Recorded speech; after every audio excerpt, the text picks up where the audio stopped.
Thank you for joining us on today's episode. Welcome back. It's Tea Time on Plus TV Africa. Practice makes perfect. I'm not perfect yet, but I'm a lot better than I used to be. He's a king. He's entitled to marry 100 if he wants to.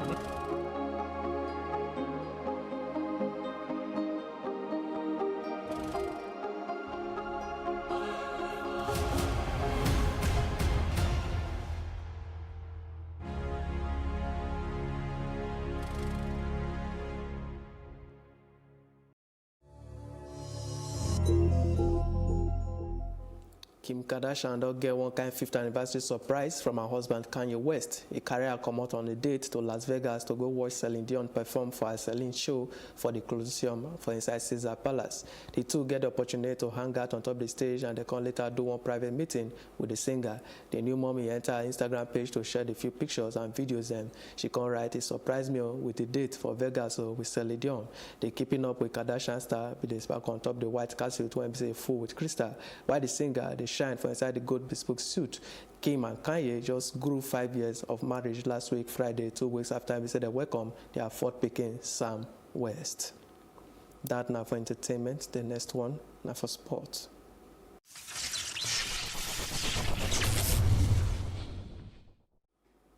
Atlanta qualified for the Champions League for the first time for one drama final day of the Serie A season, when we still see Inter Milan, AC Milan, and AC Roma. On top of all of them, the battle for the final 2 spot. Atlanta record 3-1 win on top Sassuolo to get 3rd position, while Inter Milan win 2-1 over on top Empoli to take the last spot. AC end their campaign for 5th with 3-2 win for Spal, and Roma win Parma to take 6th place. The two go play for next season Europa League. Lewis Hamilton survived later jamming with Red Bull driver Max Verstappen to win at Monaco Grand Prix. At the world champion named the leaf come the struggle with the tires for him Mercedes, and he can't complain say he no go fit to make the tires last to end for the race, but managed until he fit to get in 4th win for 2019. Verstappen dropped from 2nd for the road to 4th for the result because of 5-second penalty. Can promote Ferrari Sebastian Vettel to 2nd and Mercedes Valtteri Bottas to 3rd. And Hamilton now holds the 70-point lead over top the teammate Valtteri Bottas for the championship. When do when we so not join us or top little when we say with Sama Givona or Plus TV Africa. For more information, you can follow us on top Plus TV Africa for Facebook, Twitter, and Instagram. And it will make sense if you subscribe to our YouTube page at Plus TV Africa. You will see the Sama on our correct to get to read them from now and later. For now, forever. My name is Promise Nero, and I thank you when we so not join us on top this very clock. Una, well done.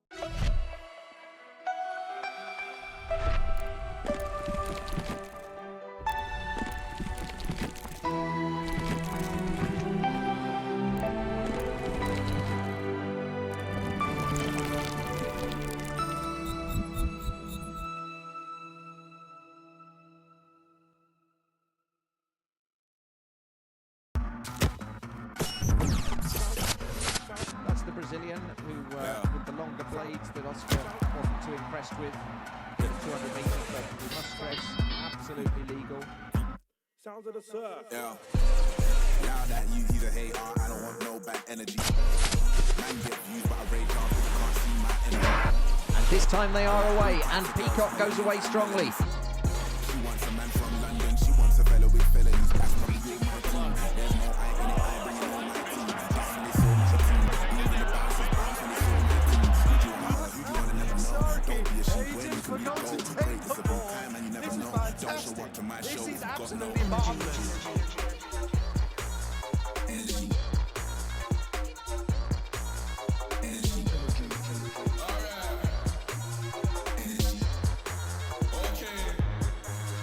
energy.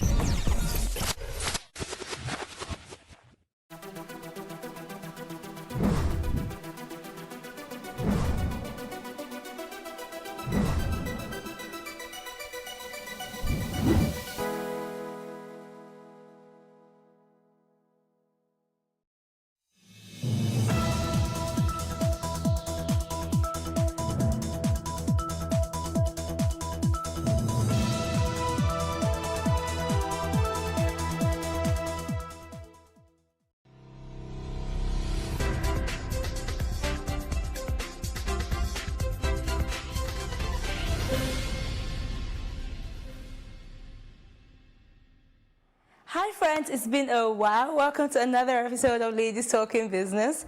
Today's episode is tailored for individuals who intend moving up the career ladder. To speak on this very essential topic is Chika Uwaze, a human resource expert. Chika holds a master's degree in strategic human capital management from Georgetown University. I'm sure she would not mind me calling her the career queen. Stay tuned, guys.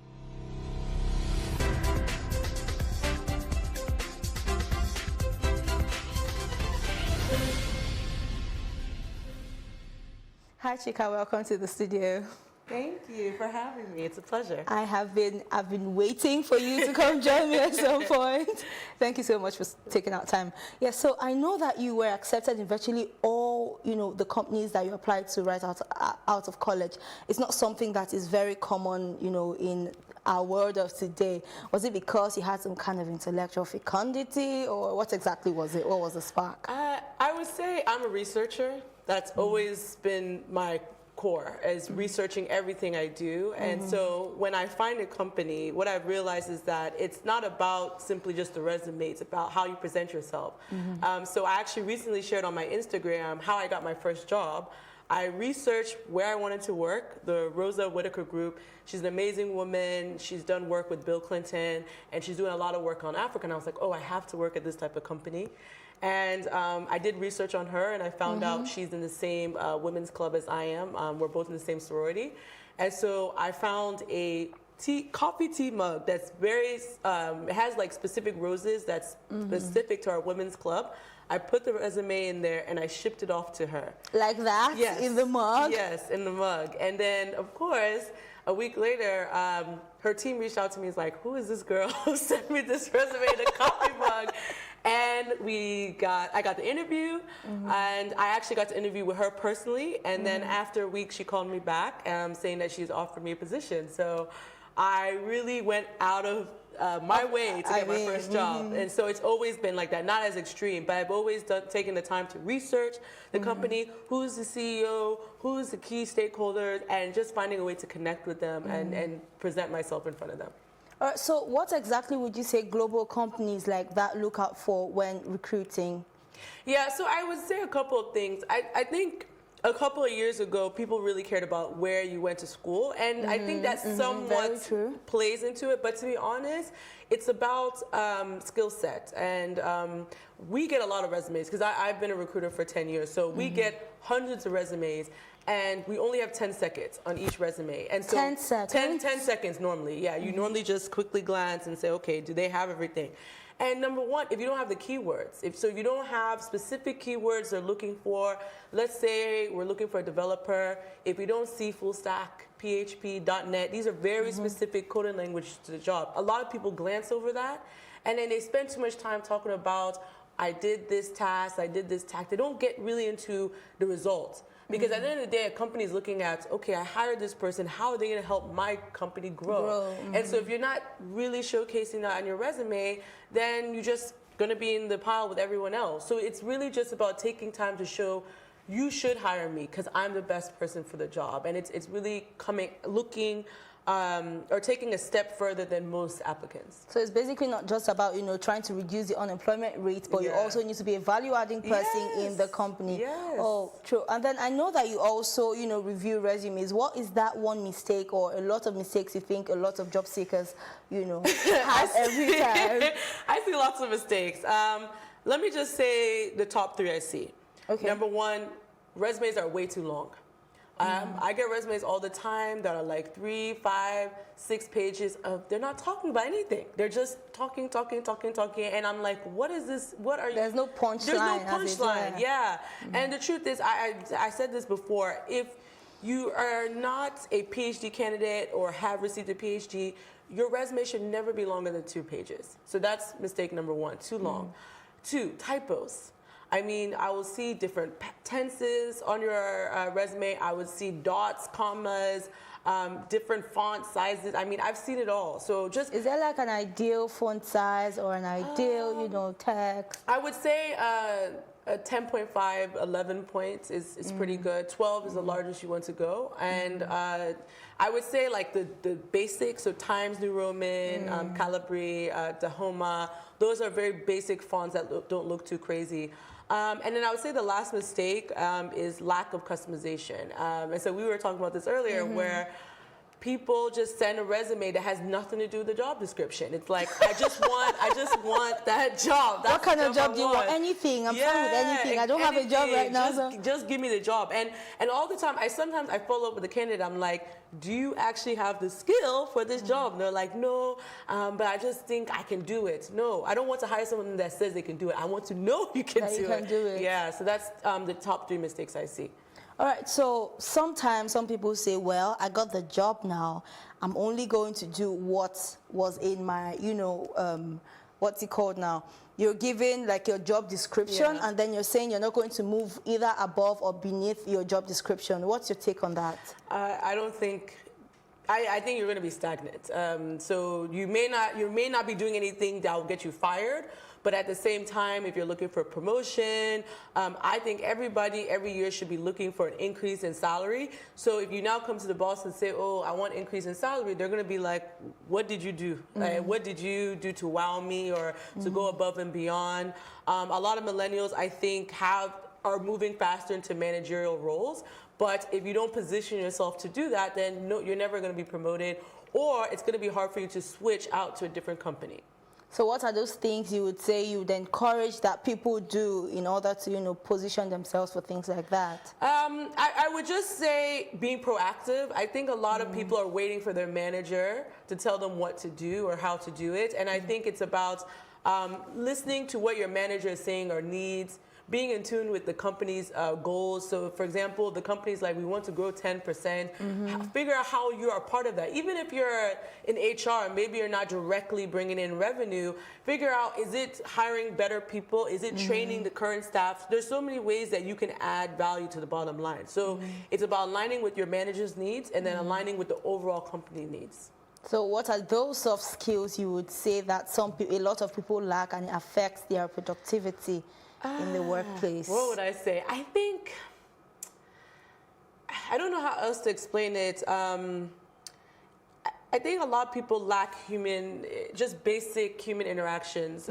So for example, asking your manager how they're doing, how they're feeling, what's keeping them up at night.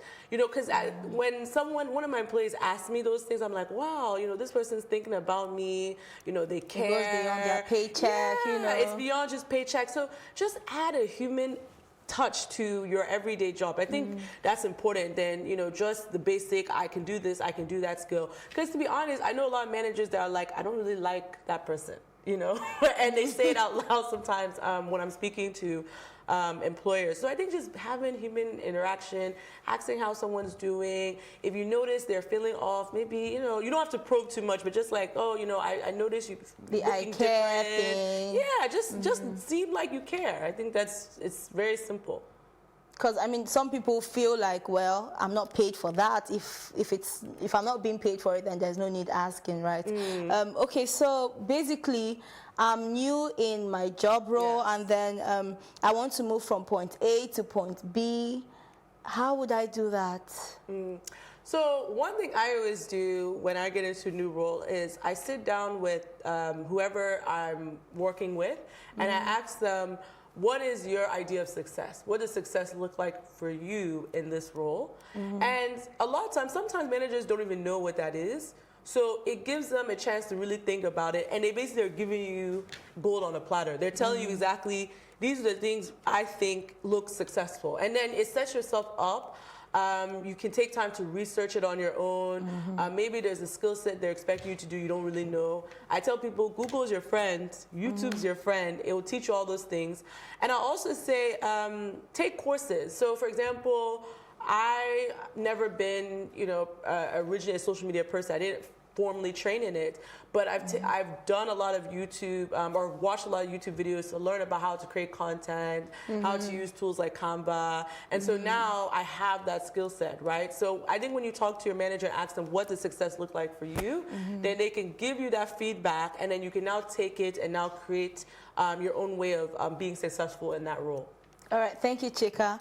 I hope you've been taking notes, as this has been a very informative conversation. We'll take a quick break now. When we return, we'll continue with the conversation. You are still watching Ladies Talking Business on Plus TV Africa. We'll be right back.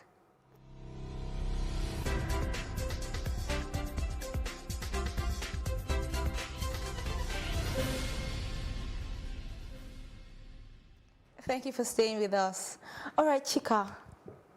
I've trained as an engineer for, say, 5 years in school. I've worked as an engineer for 5 or 10 years, and now I'm tired, I'm bored, I want to switch. What would you advise I do? How would I make that switch? Okay, so that's quite common.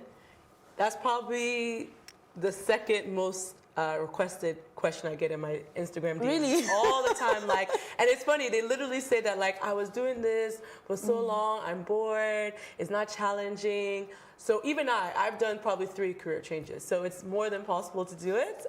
So I can talk about my own and then go into the engineering.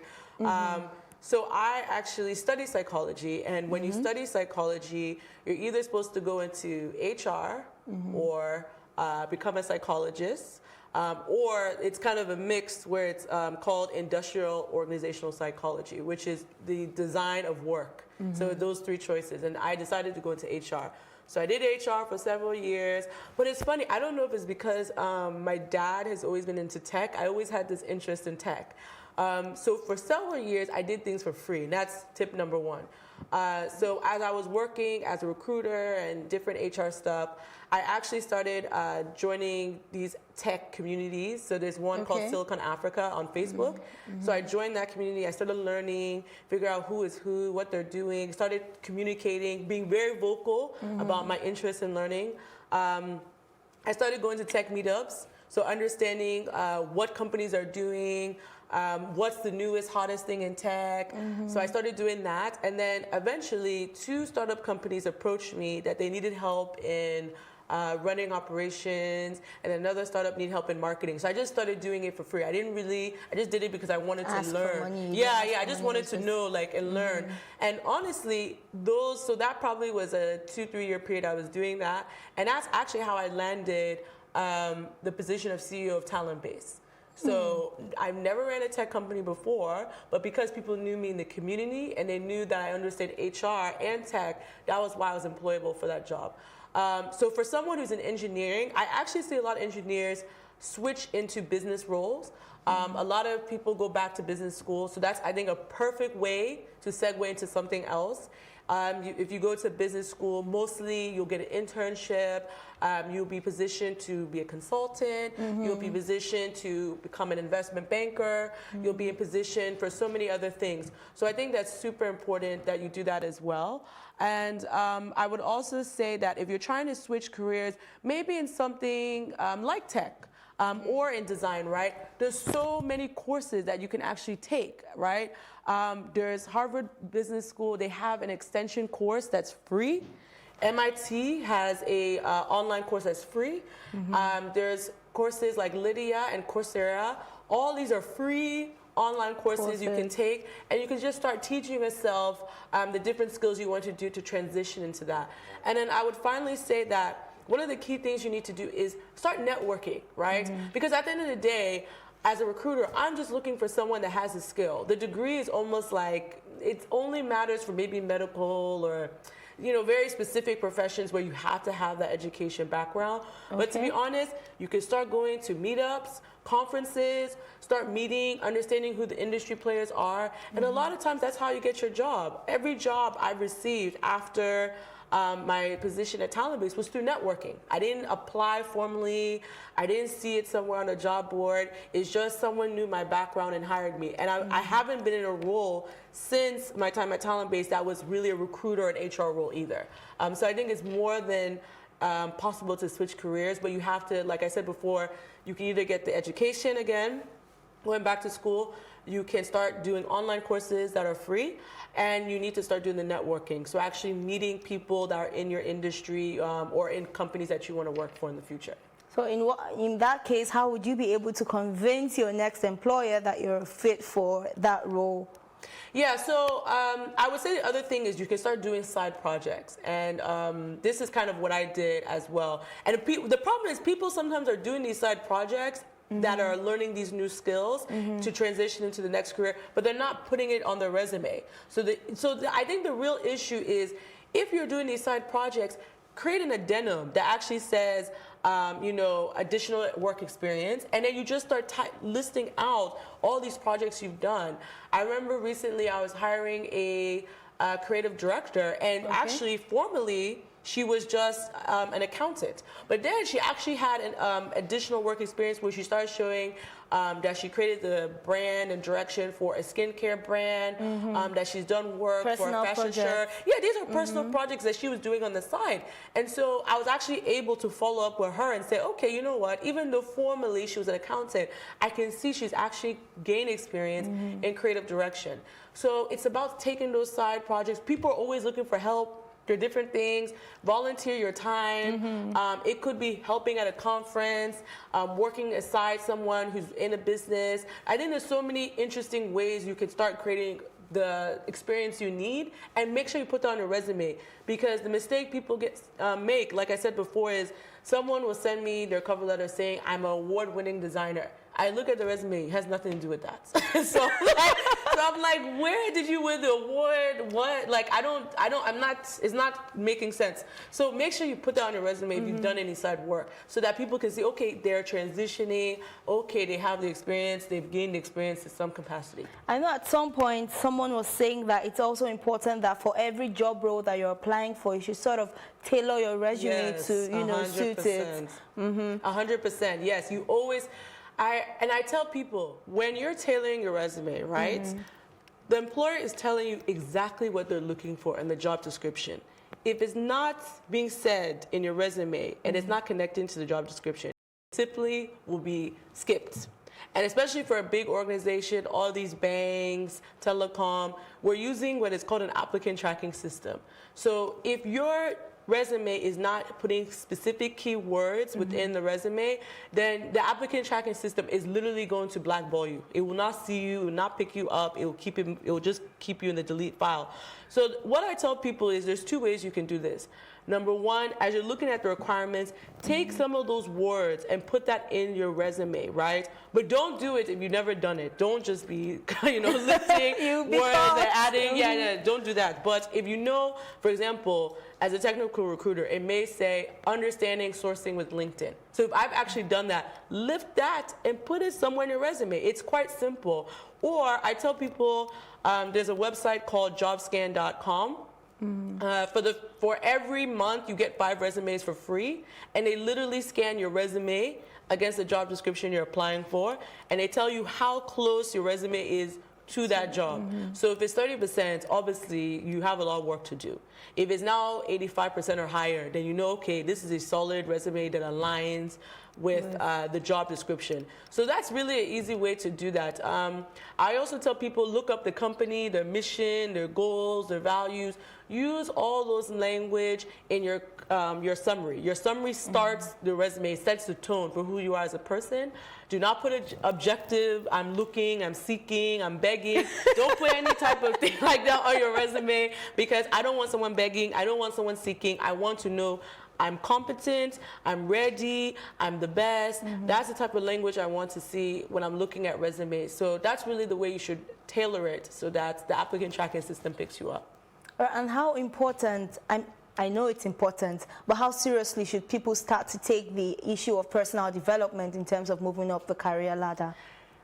Life is a life learning journey, right? You're always learning.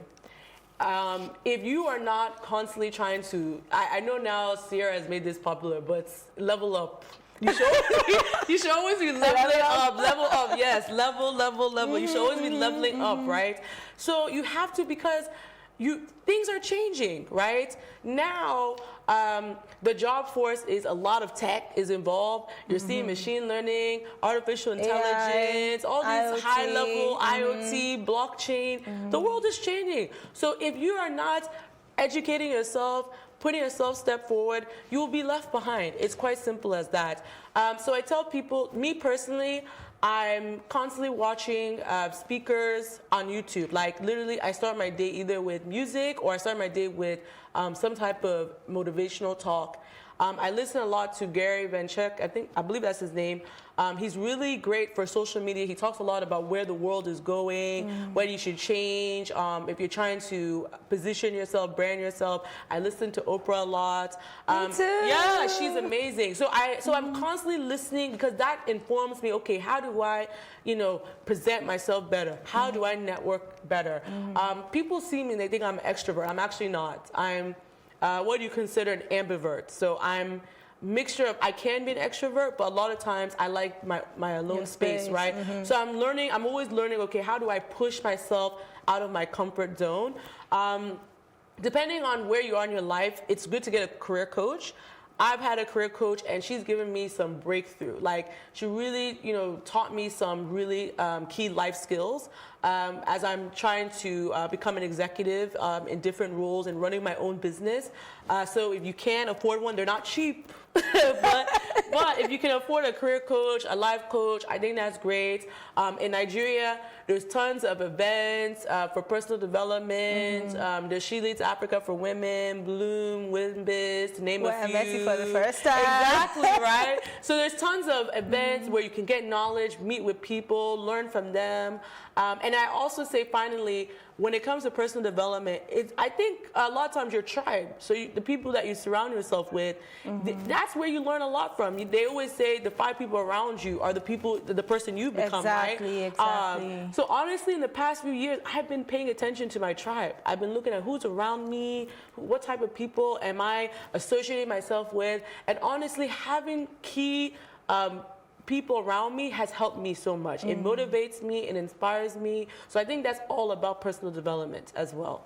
All right, so finally, one has been, this time I won't say me, but one has just been laid off from the person's job. How would you say the person should manage such a situation? Yeah, that's not easy. And, honestly, it depends on the company. So if they laid you off because they can no longer afford you, normally they should give you a severance. So that's number one. They should give you some type of package where for at least a few months you're taken care of. Now, ideally, you would have saved up for a bit so that worst comes to worst, you're okay for the next few months. Because I do think that if you're laid off and if you've been constantly updating a resume, networking, doing those things you need to do just so that you always have a nest, then it shouldn't take longer than 3 to 6 months, honestly, to get a new job if you're doing those things. I would also say if you're laid off, honestly, in Nigeria, there's so many, I would say, business opportunities. And it doesn't take much. It could be take a skill you have and start teaching people. I've seen people lately teaching people about how to finance, investment, teaching people how to, I've been doing resume editing as well, so that's a service. So find a service you can offer for people. You can take a position such as potentially maybe being an executive assistant for a CEO. A lot of people mistaken that position. It's actually a very powerful position. So look for ways that you can do some services, some ways that you can start earning extra income. To be honest, before you even get laid off, you should always have a side income. I think so. I don't think you should rely 100% on one income. Because if you do, then you're SOL, as they say. You're SOL. So just find services, so something you can offer to people that they will pay you for. I think that's kind of the best way to manage time. I think getting laid off, if you can, that's the best time to either get a career coach, or if you have the bandwidth, take a course on something, a new skill you can acquire, so that you can position yourself for a different type of position. Because if you're laid off, you also have to ask yourself, is the industry I'm in dying? Is the career I'm in dying? So also ask yourself, is this a time to switch careers as well? All right, while you mentioned financing, lastly, some people usually struggle with having to ask for a pay raise. What's your take on this?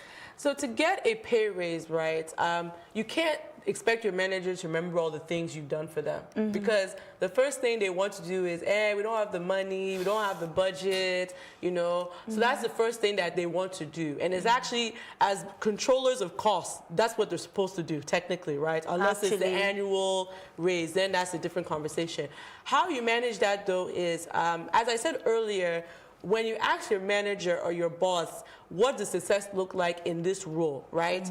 Use that as a way to start documenting every milestone you've done. Every milestone you've completed, write it down, document it. Maybe you have KPIs. Check within your KPIs and say, okay, I've been achieving these things. Or the last thing is, when your manager thanks you for something, oh, thank you for that thing you did for me the other day. Or, oh, you know, I'm so happy you went above and beyond. You know, that thing, we really needed help there. Start writing all those things down so that when you have this conversation with your boss or your hiring manager, and they start saying, we don't have the money, you'll just pull out your documents. This is what I did. This is what I did. And then they'll be like, wow, you know what, okay, you did. So now it opens the floor up because now you're showing yourself, I'm valuable to you. So if you don't give a pay raise, I am more than likely to walk out the door, right? And to be honest, any employee that's valuable to me that I've employed, I want to keep them.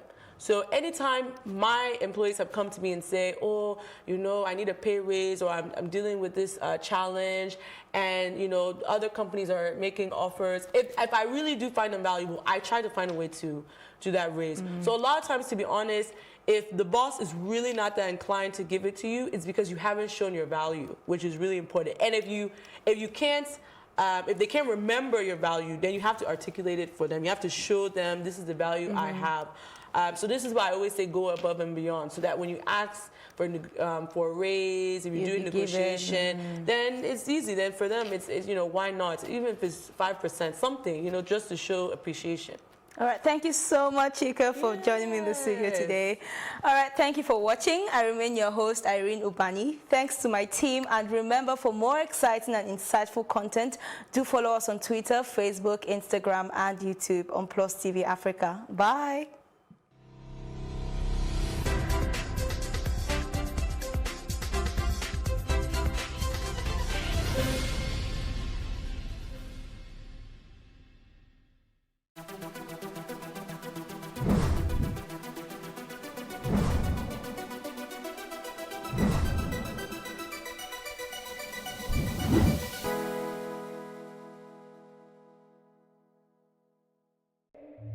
He pulled me to an uncompleted building, tore my pants, and raped me. I no longer move freely on the street. My life is being threatened by the culprit. I cried all through the night. I was just...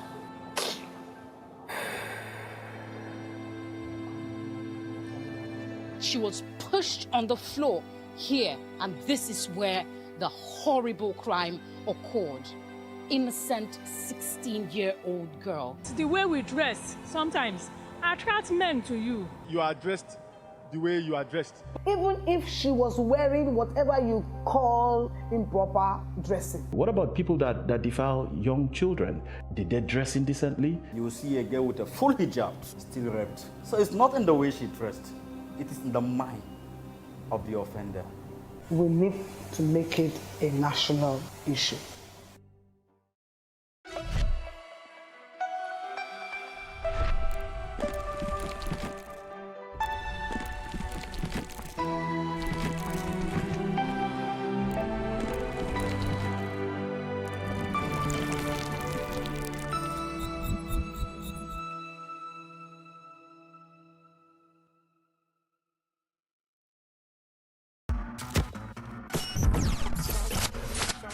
Brazilian who, with the longer blades that Oscar wasn't too impressed with, did a 200 metres, but we must stress, absolutely legal.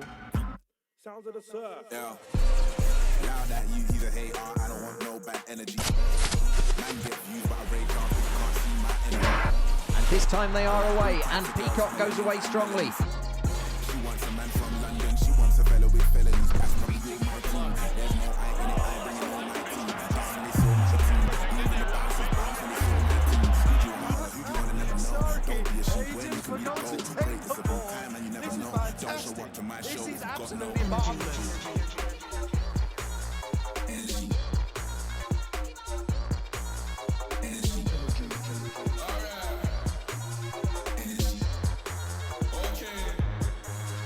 energy.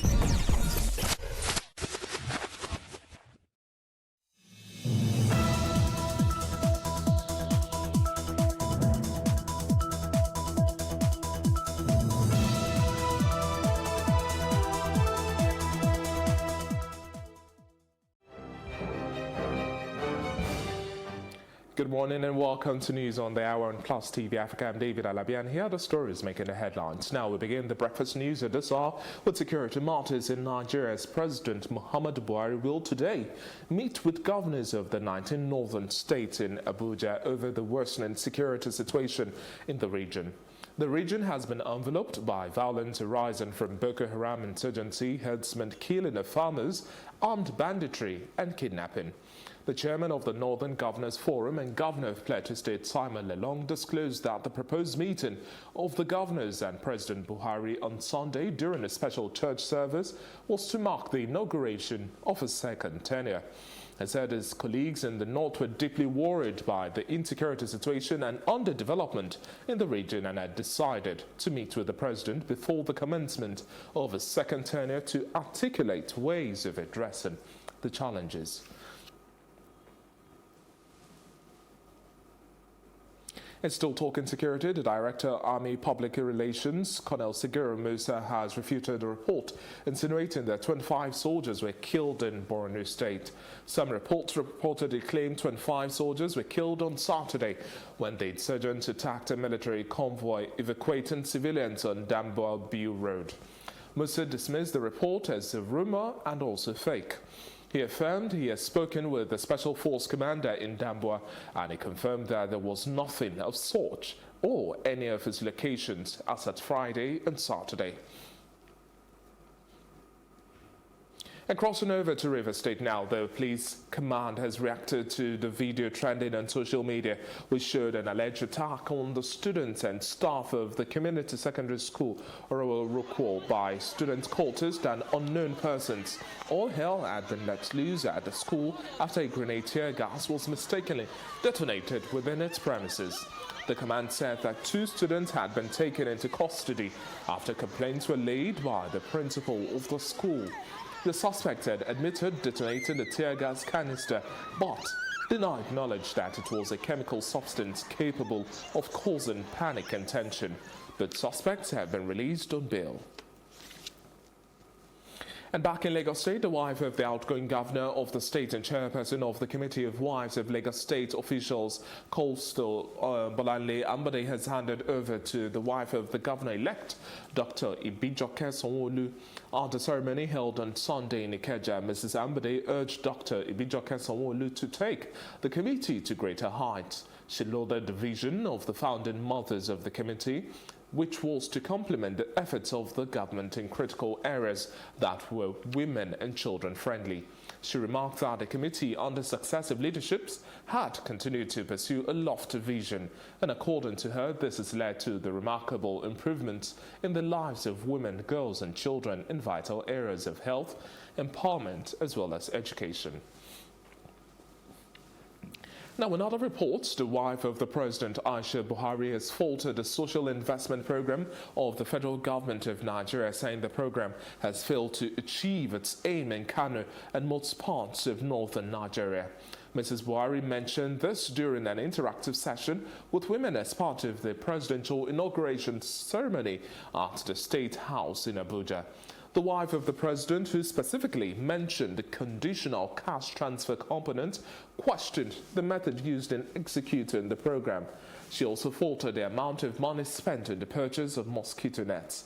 Mrs. Buhari said, and I quote, "They have spent $16 million buying mosquito nets. I did not get it, but maybe some people have gotten it. I didn't get it, but I feel that's my personal opinion. $16 million is enough to fumigate Nigeria." End of quote. And earlier in our news studio, we had Joe Nwoke, the legal practitioner, who says that is in total support of Mrs. Buhari's queries. disagree with what she has said. Even the wife of the president, I mean, the person that the husband is at the helm of her face, saying that something, I mean, isn't going the way it was, that we are planned to go. I have no capacity to disagree with her. So on that ground, I'm agreeing, I'm aligning with her. Let me use the language of the court. I'm aligning with her on all facets. One, she's the wife of the president. She knows about the scheme. She knows about the purpose of the scheme. And she knows she has her people on ground. And she's not speaking from opposition. So there's no malice here.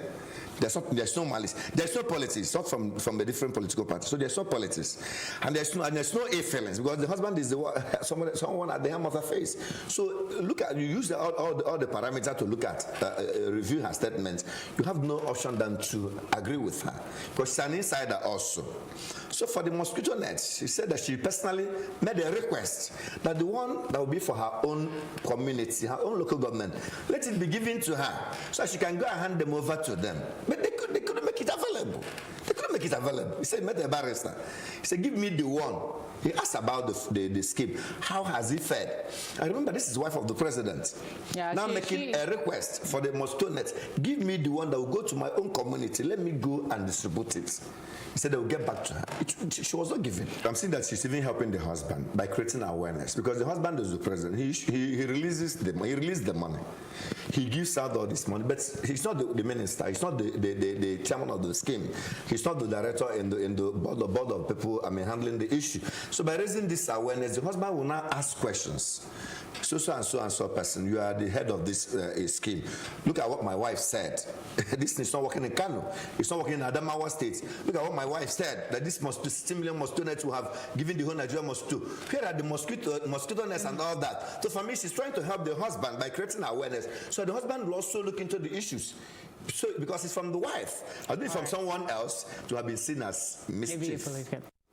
And in other reactions, still on the $60 million spent on mosquito nets, the People's Democratic Party on Sunday charged the National Assembly and the security agencies to immediately probe corrupt allegations by the wife of the president, Aisha Buhari, against the Social Investment Program. In the statement by its National Public Secretary, Kola Olobondiyo, the party said, and I quote, "The revelation by the First Lady, Aisha Buhari, that there is humongous fraud in the 500 billion naira Social Investment Program and the 16 billion naira net project of the Buhari administration has further vindicated our stance that this government is deceitful and a pretentious citadel of corruption," end of quote. The statement also added that more disheartening is the fact that the said funds were meant for the welfare of the poor, whom Mr. President had always claimed to represent in government. PDP is, however, bothered that the development has dashed the hopes of the poor Nigerians who have been waiting endlessly for the failed social investments promised by President Muhammadu Buhari. The PDP stated that now that the truth has been revealed by no less a Nigerian than Mr. President's wife, the National Assembly and all anti-corruption agencies should immediately commence forensic investigation into how these funds were dispensed and utilized. Now, shifting focus to the field of education, Socioeconomic Rights and Accountability Project, SERAP, has filed a lawsuit asking the Federal High Court to compel Governor Ifeanyi Okowa of Delta State to explain the disparity between the budgetary allocations to primary education and the reality that several of the around 1,124 primary schools across the state are in shambles and with very poor teaching facilities. According to SERAP's lawsuit, tens of thousands of Nigerian children have been left behind in Delta State and their futures put in jeopardy. SERAP posited that these children have been shortchanged and deserve to know how much exactly has the state government spent between 2015 and now on their education. Joined as defendants in the suit are the Universal Basic Education Commission, UBEC, and the Delta State Universal Basic Education Board, SUBEB. The suit was filed last week Friday before the Federal High Court here in Lagos. Today marks Children's Day, and in activities in commemoration of the day, the United Nations Children's Fund, that's UNICEF, on Sunday said that in spite of advances made over the last years, Nigerian children still lack access to health, nutrition, education, and other basic rights. UNICEF's new country representative in Nigeria, Peter Hawkins, who stated this in a message to commemorate the 2019 Nigerian Children's Day, noted that more children now live in healthy lives, learn in schools and have a voice in their communities than ever before. Hawkins pointed out that the most disadvantaged children in the country suffered the greatest challenge in fulfillment of their rights, and added that child rights would only be fully realized when every government and every citizen is aware of and uphold children's rights, and every child could claim those rights. He added that as part of the celebrations, UNICEF has launched Passport to Your Rights, a copy of the CRC in child-friendly languages and in pocket format, to ensure that every Nigerian child has a copy by 2030 being the deadline of the achievement of the Sustainable Development Goals. And in health-related matters as well, the World Health Organization estimates that each year approximately 1 million people die from suicide, which represents a global mortality rate of 16 people per 100,000, or one death every 40 seconds. In 2019, Nigeria has witnessed more suicide cases in the last 5 months, one of the latest being the case of 21-year-old Akachi Chukwemeka, a 400-level student of English and Literary Studies at the University of Nigeria in Nsukka. Our correspondent Mary Chinde visited the university campus and the victim's classroom, where he was reportedly to have spent his last days before the suicide. A report. The Department of English and Literary Studies of the University of Nigeria thrown into mourning following the suicide of Akachi Chukwemeka. This is what used to be the classroom of Akachi just before he decided to commit suicide last Monday. The last time he was in this class was on the 10th of May, Friday. He was actually one of the best students of this department, according to information from the head of department here. Well, according to persons who have spoken to me off camera, especially his classmates and friends, Akachi was always ahead of many students in the class with what the lecturer had to teach. He was a very intelligent student who was actually on a first-class grade. He actually committed suicide just a few days before the beginning of the first semester examination. According to the World Health Organization, every 40 seconds, one person is likely to die by committing suicide. Really frightening statistics, you would agree. From the University of Nigeria, Nsukka, Mary Chinda reporting for Plus TV Africa. And still talking health, many people worry about gaining weight when eating later than a particular time, and one common suggestion is not to eat after 8 p.m. A researcher, Dr. Ebru Olspelit, presenting a result at the European Society of Cardiology Congress in Rome, once said, and I quote, "If we eat late at night, the body essentially remains on high alert as during the day, rather than relaxing for sleep." End of quote. Stress hormones are secreted, causing blood pressure not to decrease during sleep, which should normally happen. Dr. Ospelit from the Dukuz Eylül University in Turkey tracked 721 people diagnosed with high blood pressure with an average age of 53. She found out that those who ate within 2 hours of going to bed were 2.8 times more likely to retain high blood pressure overnight.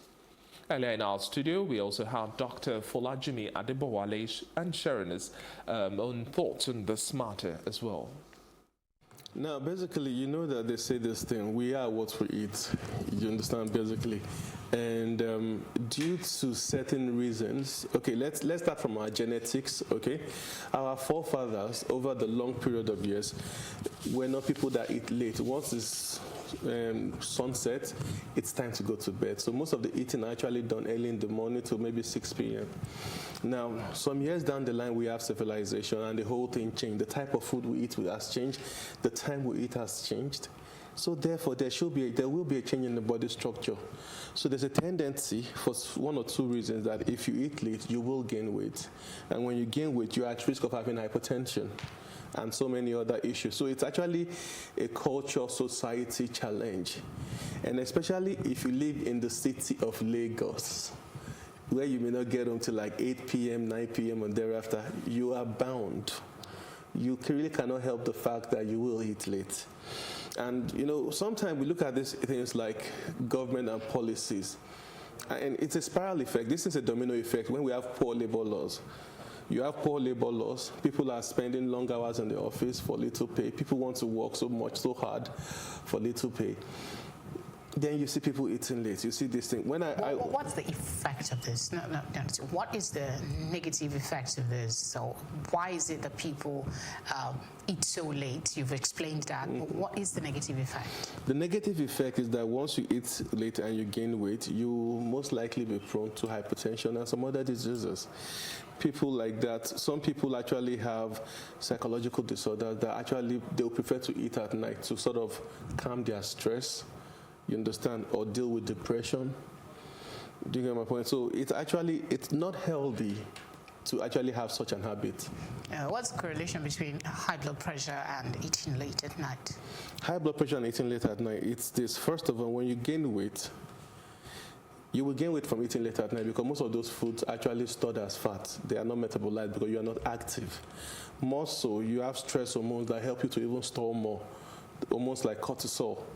Actually release more when you don't sleep on time and you keep awake at night. So when you have these things, you will, with cortisol, with the fact that you have elevated cholesterol, that will narrow the blood vessels, that will increase the blood pressure. Cortisol itself enhances an elevated blood pressure also. So you're talking about, you're supposed to be resting, you're not resting, you are more alert, you are more tense.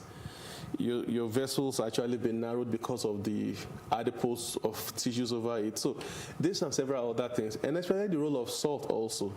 Salt also plays a key factor in that matter. So salt is central in the control of high blood pressure, and salt is central in the cause of high blood pressure. So when you bring all these factors together, these risk factors, someone who tends to eat late will gain weight, will most likely be hypertensive. Well, eating late is definitely a no-no, and that's a wrap on news across Nigeria. When we come back after the short break, we have plenty more news. Stay with us.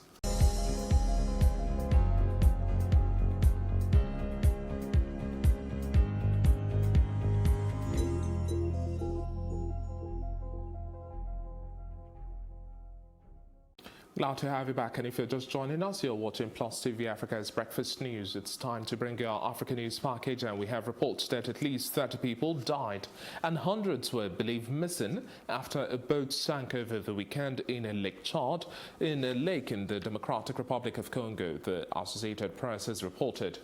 The boat sank after hitting bad weather on Saturday night in Lake Mai-Ndombe, nearly 300 miles northeast of the capital, Kinshasa. The Associated Press reported officials said on Sunday that more than 80 people survived, but that 200 others were still missing. Simon Mbowembe, the mayor of Nongo, the provincial capital of Mai-Ndombe province, told the Associated Press on Sunday that many of those aboard were teachers. He said they were traveling to collect their salaries by boat because local roads in that part of Central African country were so poor. And in Algeria, the Supreme Court will investigate corruption allegations relating to 3 former ministers, and that's according to the state television on Sunday. An Algerian prosecutor investigating graft allegations has referred 2 former prime ministers and a total of 5 former ministers to the Supreme Court.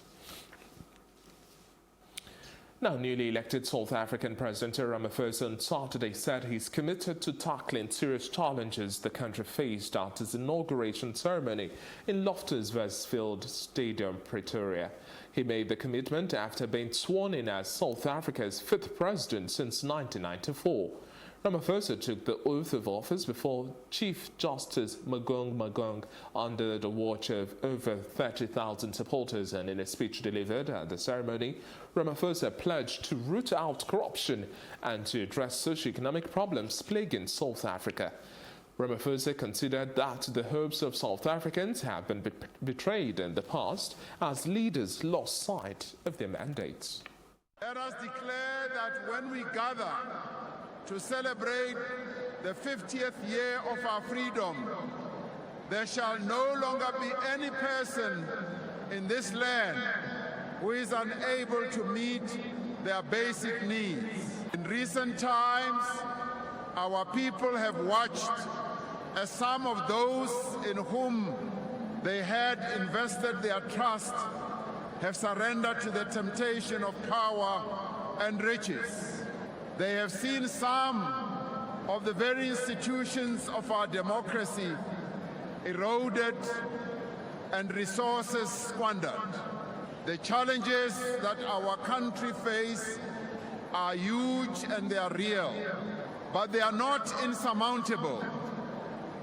They can be solved, and I extend here to say that they are going to be solved. We declare that our progress as South Africa in all our endeavors depends on and cannot be separated from the onward march of our beloved continent, Africa. And that was President Cyril Ramaphosa at the swearing-in ceremony, speaking on what he aims to achieve with this new mandate. Well, that's it on also the news across Africa. When we come back after the short break, we also have other reports from the international front. Just stay with us.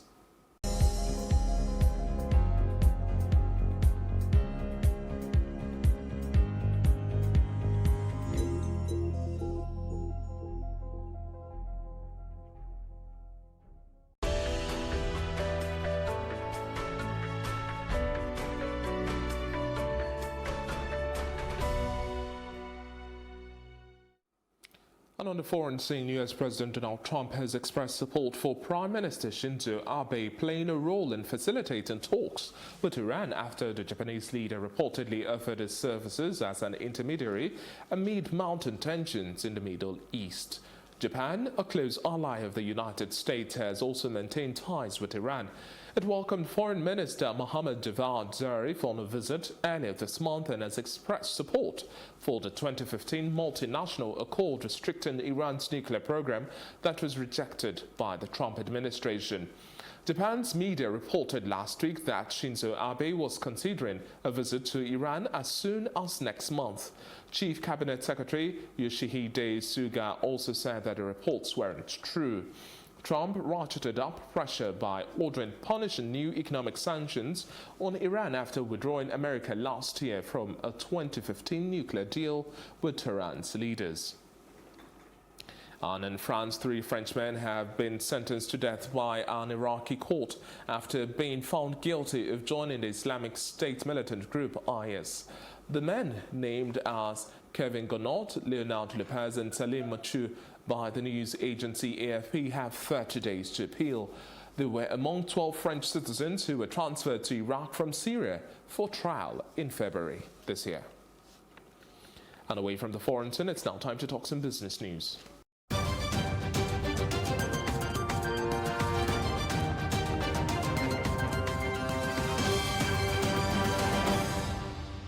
And talking business back home in Nigeria, following a 6-day rally in the share price of MTN Nigeria on the Nigerian Stock Exchange, the telecom giant at the weekend recorded losses in its share price value. MTN Nigeria, which contributed 1.83 trillion naira to the stock exchange, recorded its first share price dip of 9 naira after hitting a record high of 140 naira. MTN Nigeria had on May 16 this year listed 20.35 billion ordinary shares at 90 naira per share on the premium board of the NSE by way of introduction. This made it the second most capitalized company on the Nigerian stock market. Hence, MTN Nigeria's market value dropped from its opening value of 3.03 trillion naira to close the weekend at 2.849 trillion naira, representing a loss of 6.04%. or 183 billion naira. The drop followed an increased supply of MTN Nigeria shares as more and more minority retail shareholders and bargain hunters acquired shares from pre-listing shareholders of the telecom. And talking oil production now, supply cuts led by OPEC has sustained oil prices as it rose on Monday. However, the worrisome trade war left Brent crude trading below $70. Brent crude futures were at $69.10 per barrel, up by 41 cents from their last close.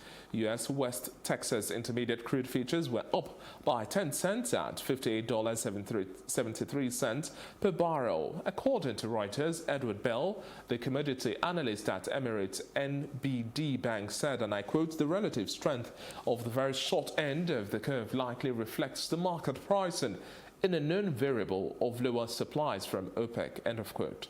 However, Monday's gain could not make up for falls last week when both crude futures contracts registered their biggest price declines this year amid concerns that the Sino-American trade dispute could accelerate a global economic slowdown.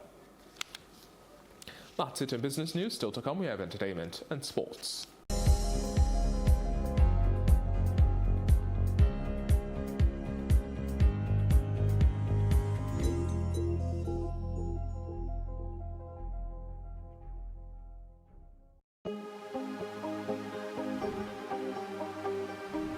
This is it for upcoming artists to blow in Nigeria.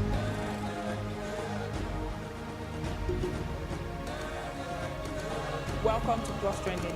I am Buki November, your host, saying thank you for joining us on today's episode. Welcome back. It's tea time on Plus TV Africa. Practice makes perfect. I'm not perfect yet, but I'm a lot better than I used to be. He's a king. He's entitled to marry 100 if he wants to.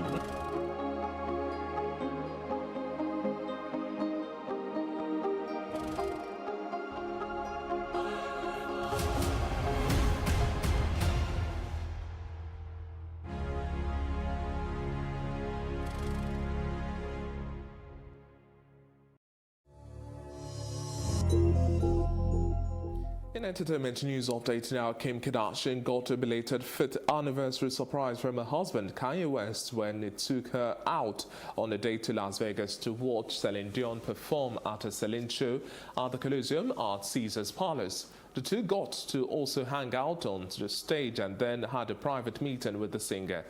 The new mom took to her Instagram page to share a few pictures as well as videos, and she wrote, "He surprised me with a date in Las Vegas with Celine Dion." The Keeping Up with the Kardashians star sparkled in a white catsuit adorned with crystals, while the singer glittered in a gold bespoke suit. Kim and Kanye celebrated 5 years of marriage last week Friday, 2 weeks after they welcomed their 4th child, Sam West. Sports news is next.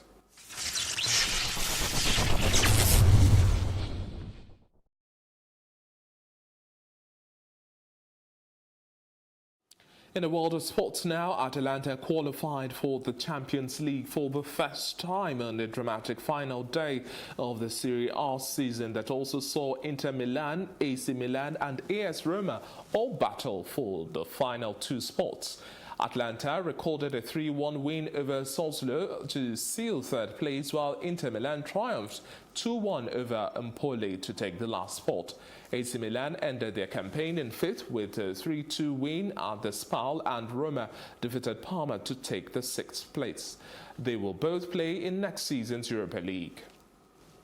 And now Lewis Hamilton survived a late collision with Red Bull driver Max Verstappen to win a difficult Monaco Grand Prix.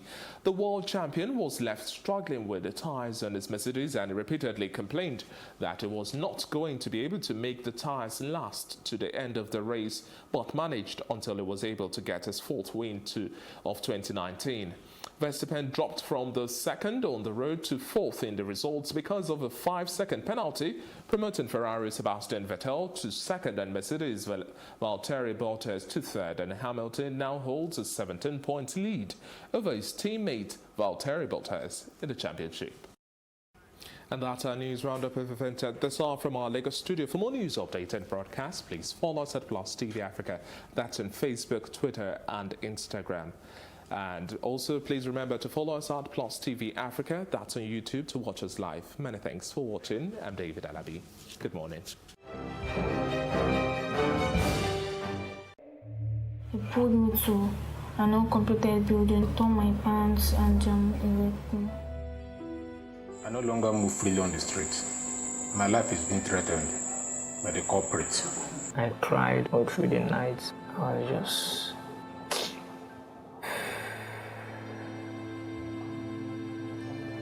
She was pushed on the floor here, and this is where the horrible crime occurred.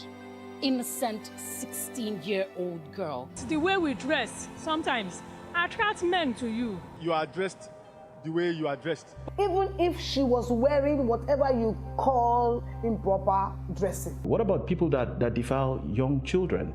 Did they dress indecently? You will see a girl with a full hijab still raped. So it's not in the way she dressed, it is in the mind of the offender. We need to make it a national issue.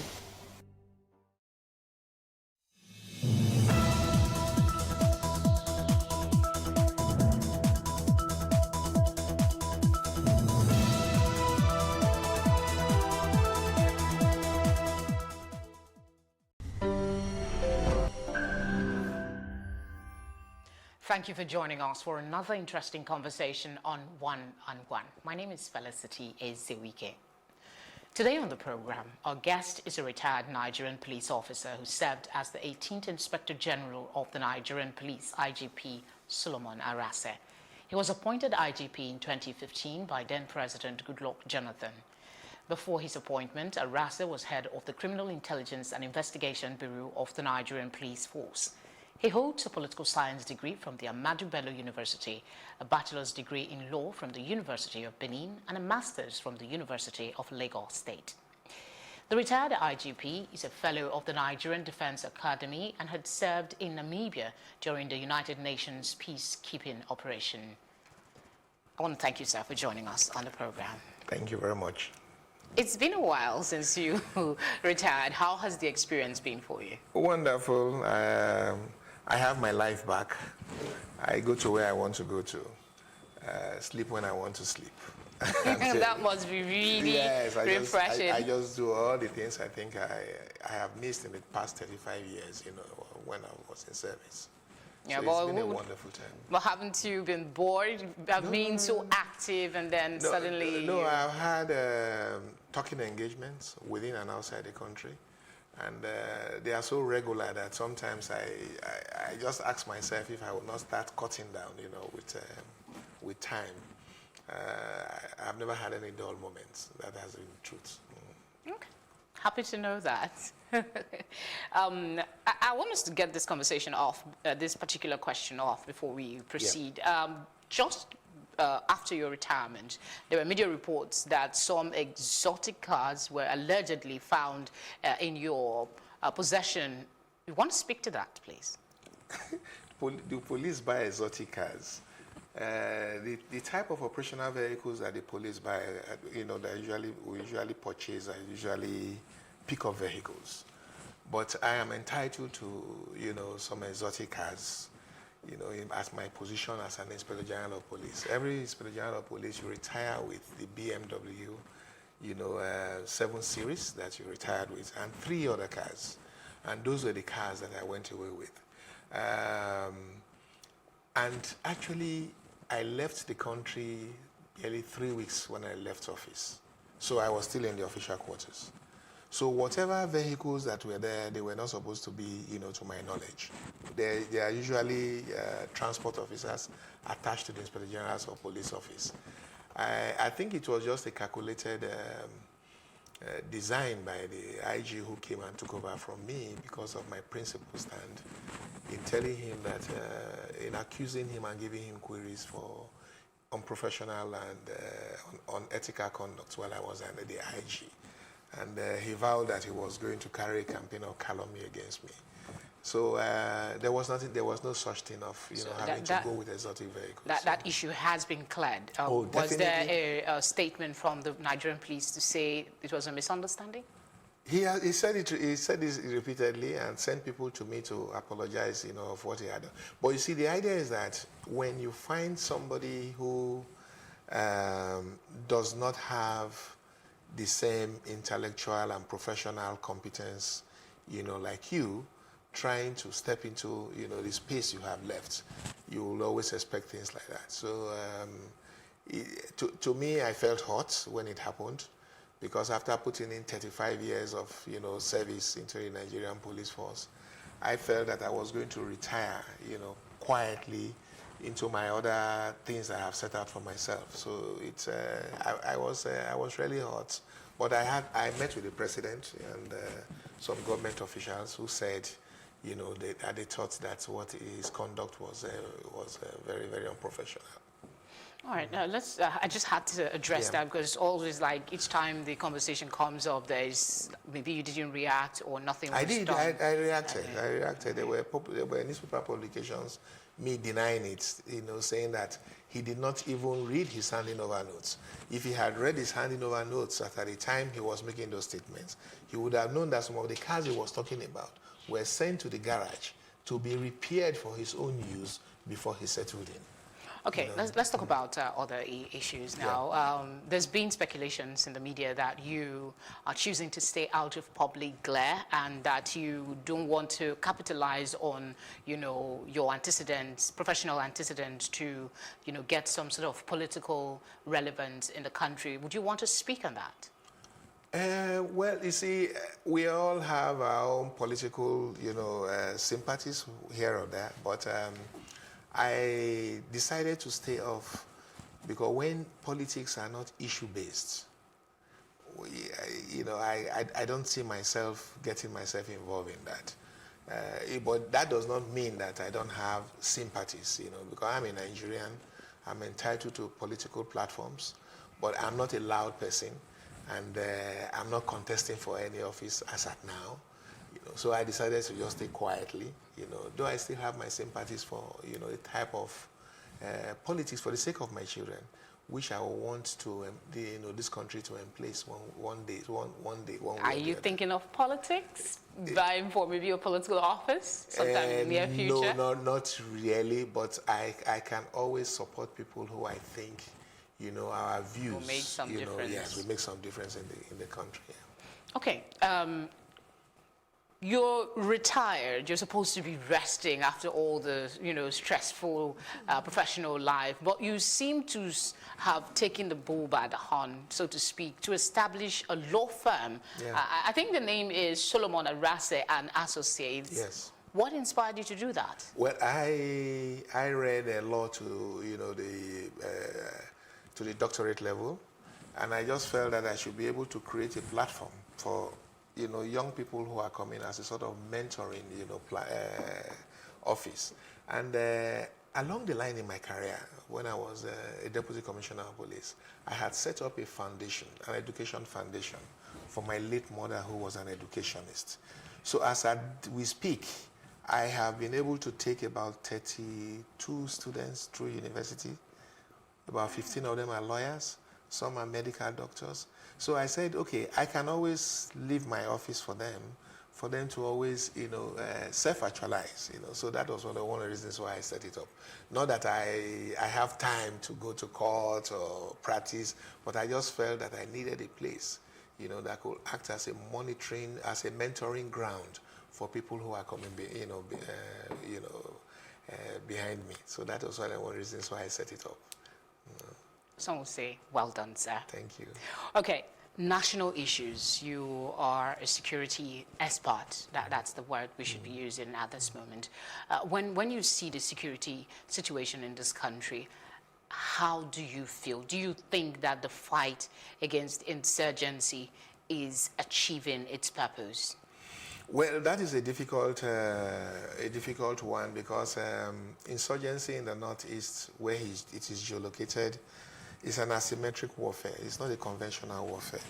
And you will discover in most countries of the world where you've had issues of insurgency, it's not something you roll the tank over and say you have a defined enemy and you are going to deal with them, get them out of the way. It's not that easy. My only worry is that I think that we should look at other strategies and alternatives of dealing with this issue of insurgency in the northeast. All right. Just recently, some police officers were arrested. Some of them even dismissed for their conduct with civilians. Some civilians lost their lives. Some are still in hospital as we speak. When you hear about this, what comes to your mind? As in, is it that the policemen are losing perspective? I think we've not been able to do what we're supposed to do. About 3 or 4 years ago, before I left, I had incidents of extrajudicial killings, and I carried out a survey. I now saw that police officers who you post on the highway, they go through a lot of stress. And if you leave them there for after 8 hours, sometimes, they suffer some temporary insanity. So I decided that I was going to introduce stun guns. And I actually brought in about 200 stun guns and dismantled those roadblocks and said roadblock is not, a good security strategy for dealing with, issues of internal security. I introduced the safer highways, motorized patrols. We also introduced the idea of giving them launch packs on those and fueling the vehicles.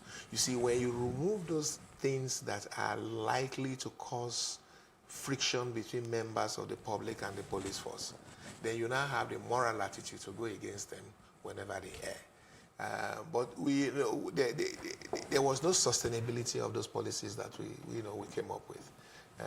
The IG who took over from me did not follow up. If he had followed up, all these things we are seeing now will not be there. Well, the current IGP is saying that he wants to reintroduce the stun gun. And some other persons are saying that police officers that are on the street should be disarmed completely. They can go with the stun gun. What do you say to that? Well, like I was discussing with the CEO on our way here, I was in Oslo for a security summit last week. The police force in Norway, they don't carry firearms at all. Everybody is employed. They have free medical education, free medical services. They have free education. So it means that the level of crime in that society is very low. For the whole of last year, they had only 8 homicide cases. But our own society is not like that. We are dealing with criminal gangs who are very, very violent. But what we are saying is that when you are dealing with criminal gangs, there are ways you can attack, encounter those criminal gangs, but not, law-abiding Nigerians who are plying the streets. Those roadblocks, they are not. I think we should dismantle them. Okay, we still have a lot of questions to tackle on security, but we'll just go on a quick break. And when we come back, the conversation here on One-on-One continues with former IGP Solomon Arase.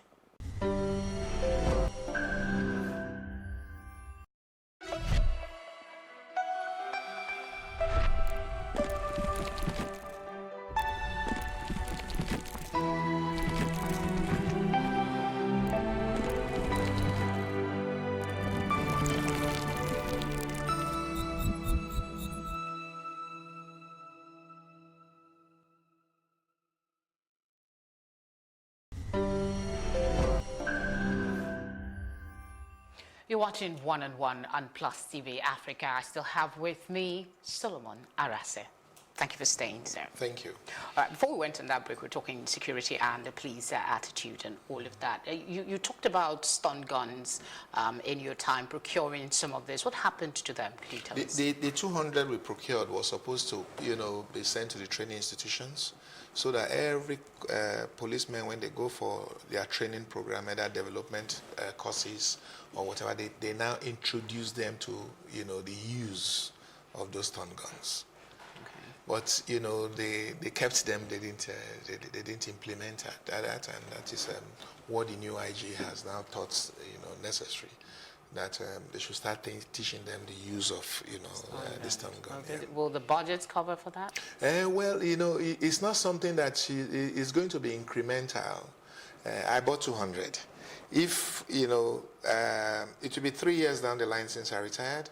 If they've been buying maybe 200, by now, what is the population? It's not every policeman that goes to the highway. So it would have been an incremental thing, and they will start increasing the stock as time goes on. Well, you seem to have a lot of faith in what stun guns can do to curtail some of these excesses, but will it actually deal with the attitude of police? I mean, their relationship with people, will it change anything? Well, the idea is that stun gun reduces fatalities. you know, it's not as an AK-47 that kills you instantly. But the allegation is that when you use that stun gun once and use it again on the same person, there's no, a you cannot possibility. use it on the same person for, you know. You know how some of these police officers can be. No, you can't use it on the same person. All it's supposed to do is just to neutralize you, you know, so that they can effect arrest. And, you know, there are rules and regulations on when to use firearms. Unfortunately, it doesn't seem to be effective because these men, even the same set of police officers that will be going out with this stun gun or whatever it is. It's all about training. It's all about capacity building. We have to be able to build the capacity of our, you know, law enforcement officers to be sufficiently confident enough to interact with members of the public. You know, sometimes education tends to,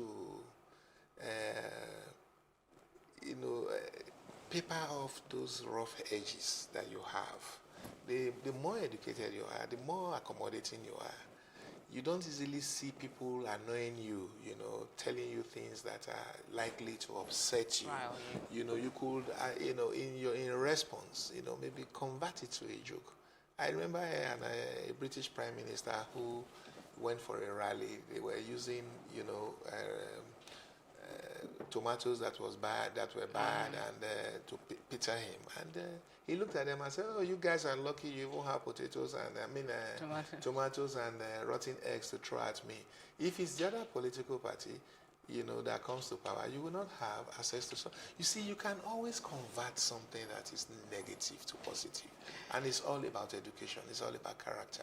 Do you think the police force is doing enough to cater for the mental health of police officers? When we were also there too, you know, we had also introduced, you know, health examination for people who handle firearms. We have a medical department. Is it functional? It's functional. It's functional. One of the retired, you know, commissioners of police who started it, you know, has now set up the same thing in Port Harcourt. You know, what I'm talking about is that we don't deepen policies. We have, you know, good policies. We don't deepen them. We don't follow up. So when you don't do things like that and you don't sustain them, for every regime that comes, you know, you leave the good things that have happened and you want to start new ones. Maybe those new ones are not well thought out. You know, the strategic plans or the implementations are not well thought out. It will not work. So, you know, we just have to find a way of making people at the strategic, you know, leadership level to have the same mindset, you know, the change mindset. Once you have a change mindset at the strategic level, most of these issues we are talking about, you know, can easily be dealt with. What about this outcry against SARS? There's been, you know, it's been like a recurrent decimal. Johnson was the latest victim, and of course we always get this condolence visit and all of that. What is the solution to this? Several efforts have been made. You had federal SARS, and then they disbanded them for a bit. I don't know. What is the situation? The same problem we're talking about. You know, SARS has been there for close to 20, 25 years. You know, when the former IG took over, you know, leadership, he decentralized SARS. And when he decentralized it, there was a leadership vacuum. You know, when you make a superintendent of police or a chief superintendent of police to be in charge of, you know, such a body, and is not answerable to the commissioner of police in the state, then you are giving him too much powers than he's supposed to, you know, to possess. So that was what the problem was.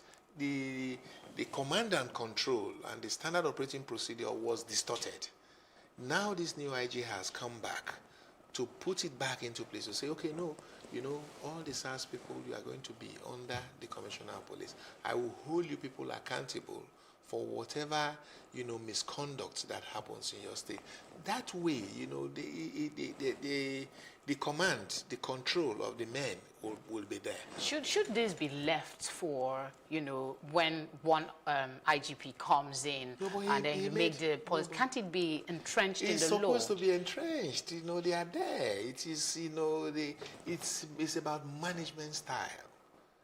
All of us have our different management style. Even you, the way, maybe you come up with policies that, your organizational policies, the way you come up with the implementation may be different from the other way your other colleagues will come up with it. It's about an individual. So when the things are there, it is when you want to operationalize it, that is where the problem comes from. So we should be able to take, you see, in this country... Should they be should they be removed from the system completely, and normal police officers, maybe, I think you used to head a section, criminal intelligence bureau, yes, at an the investigation time. bureau, Do we still have that? Can't they do the work They are supposed to be STAS situated on that, there is supposed to be a commissioner under that department. That is what I was telling you. That when you have these gaps, then the people, the men, sometimes they just have the leverage to go ahead and do. They are supposed, the commissioner of police is supposed to be a department under the deputy inspector general of police, intelligence and investigation. So when they removed it and made it autonomous and say, oh, yeah, the CP is now answerable to the inspector general of police, then the guys, they just, there was no more control. But we also need training too. You also need training. Do you see some sanity coming in the system soon? Oh yes. Adamu is a deliberate police officer. You could see, he's not excessive. You could see his approach to issues, they are measured. So all we just pray is that, we should be able to support him with, good advice and, strategic plans about how to go about it. I think he should be able to turn the situation around. I have so many questions bubbling in my head, but let's take this one on state police. Yeah. What's your position on that? Wouldn't it help some of these issues? Yeah, policing is local. From where we got our own policing culture from, the Brits, they have 43 counties. The 43 counties, that they have, it's like state police. But then what they do is that they enforce municipal laws. That is laws, like in Lagos State here now. For example, you have the environmental laws, you have the LASMA. Those are the ones that they are supposed to do. But when it comes to serious crimes, it is always sometimes better because of the trans-border nature of these crimes to handle it centrally. Especially when you are talking about capacity, you are talking about resources, you are talking about training. Even the British police that we're talking about, you will see now that with insurgency, fraud, corruption, and all those things, they have now set up the National Crime Agency. Whereas the USA has set up the Homeland Security. All these are now converging into centralized policing. But it is also good to give the local police some authority to exercise some discretion, implement things like community policing, neighborhood watch. All those are local policing cultures that they can easily drive, with. Okay. Still on police issues, before we move on to some other security matters, there is this sense among a lot of Nigerians that police officers don't really care whether they're on duty or not. They take alcohol, they take drugs, and they're still in the field. And most people also believe that this contributes to some of these random shooting that happens, indiscriminate use of weapons. Is there anything you think that the police force can do to stop police officers who are on duty from taking alcohol and other hard drugs? It's all supervision. It's a stressful job. If you watch most police forces outside, our jurisdiction, they don't work for more than 8 hours. And you even know that in the public service too, 8 hours those days, 8 hours, But when you now have a police force, because of the numeric strength, you have to work for maybe 12 hours. And when you're coming from that 12 hours, they are still asking you again to come back for another special duty or something like that. It takes a toll on you. And some people cannot manage stress. And the only way they can manage it is to take solace either in alcohol or drugs. Those are the. Yeah, but this is affecting the work that they do. It's reducing their competence. That's what I'm saying. That it will require some internal re-engineering. That is why we're recommending, their mental health has to be assessed. If a supervisor sees that the worker is already stressed out, Why do you have to stick with that type of person at, post a person for a duty? So sometimes, the system itself does not encourage good conduct from, their personnel. Sometimes we put too much pressure on them. So we must be able to see how we can manage. What would be the possible solutions to this? Do we need to recruit more police officers? Yes, of course. And is the funding even available to cater for new recruits? The funding should be there. If state governments are advocating for more manpower, how much do you pay a constable? But it is not the numeric strength of the policemen that matters. It is the quality of the policemen that matters. So our recruitment policy has to take into consideration, the qualification of those people. Then why can't the government, invest in security equipment? I give you an example. For this your facility now, if you are going to put up a facility like this, they'll say, okay, part of the building plan, must involve you having a CCTV. If you are going to set up a shopping mall or a big, complex housing estate, they will say to approve that security plan, there must be a legislation to say that, you must have security. That way, you are now reducing the security space in terms of technology, apart from the physical manpower that you deploy on the street. Deploying physical manpower these days is no longer feasible. It's not good policing policy. You discover that most countries, what they do now is that most crimes, big crimes that have been detected, were they not detected, after it was committed with electronic devices. So the country should invest in that. And, when you are going to recruit policemen, get the best from the market. Why do you have to go for the most stubborn in that family? Why not go for the best in that family? Good question. All right, let's go back to the question of insurgency again. I want to pick your brains on the Chibok girls issue. It's been 5 years since they were abducted. And then we also have Leah Sharibu. It's now over a year since she's been abducted. A lot of persons are worried that the government is not doing enough to bring back these girls and that the security agencies are not up to par with their responsibility because they should be working with intelligence and ensure that these girls are brought back. So what do you think is the delay about, and is there hope that these girls are even alive? Well, I will not be able to address that, exhaustively, but I can tell you that intelligence is about prevention. If we had been able to prevent their kidnapping in the first instance, all these ones we are talking about, bringing them back would have been, wouldn't have been important. Now, the period that they've been away has been so long, going to 3, 4, 5 years. It's 5 years. Yeah, so a lot could have happened since then. So is there still hope that they're alive? That's the question. Well, of course, they could be. Some may have died, because of the terrain and under the circumstances under which the insurgency they work. It's possible that some are not alive, but it's not something that one can be categorical about. We only pray that it doesn't happen again, and that if it happens, that our response is more strategic and prompt. All right. Before I let you go, I ask you about the Police Trust Fund bill that was just recently passed by both houses of Assembly. Will that have any real impact on policing in Nigeria? Profound and tremendous impact, because what it's meant to do is to pool resources together.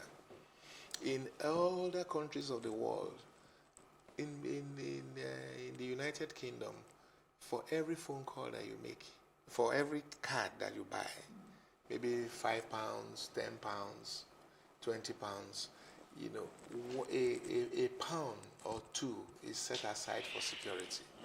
It's an unseen taxation. You don't see it, but it is there. Those ones are the ones they use in funding police. All those parking, they are giving you parking cars. Then, you have businesses, they contribute maybe 1% of their, annual turnover. So it's going to be a huge pool, you know, of resources for the police. Once it is properly managed, I think it's going to be something that is good. That is one thing that Saraki did, because I remember when he became the Senate president, those were the first set of documents that I sent to him. And this thing has been on ground for close to, how many years now? 2002? Well, it still has one last hurdle for the president to sign. Thank you very much. Thank you very much. Thank you so much for coming on One-on-One. I hope you will sign it. You know, it will be, you know, an icing on the cake. And that's it on One-on-One today. Thank you for being with us. I hope you enjoyed yourself. I certainly did. We'll bring you another interesting conversation subsequently. My name is Felicity Ezewike.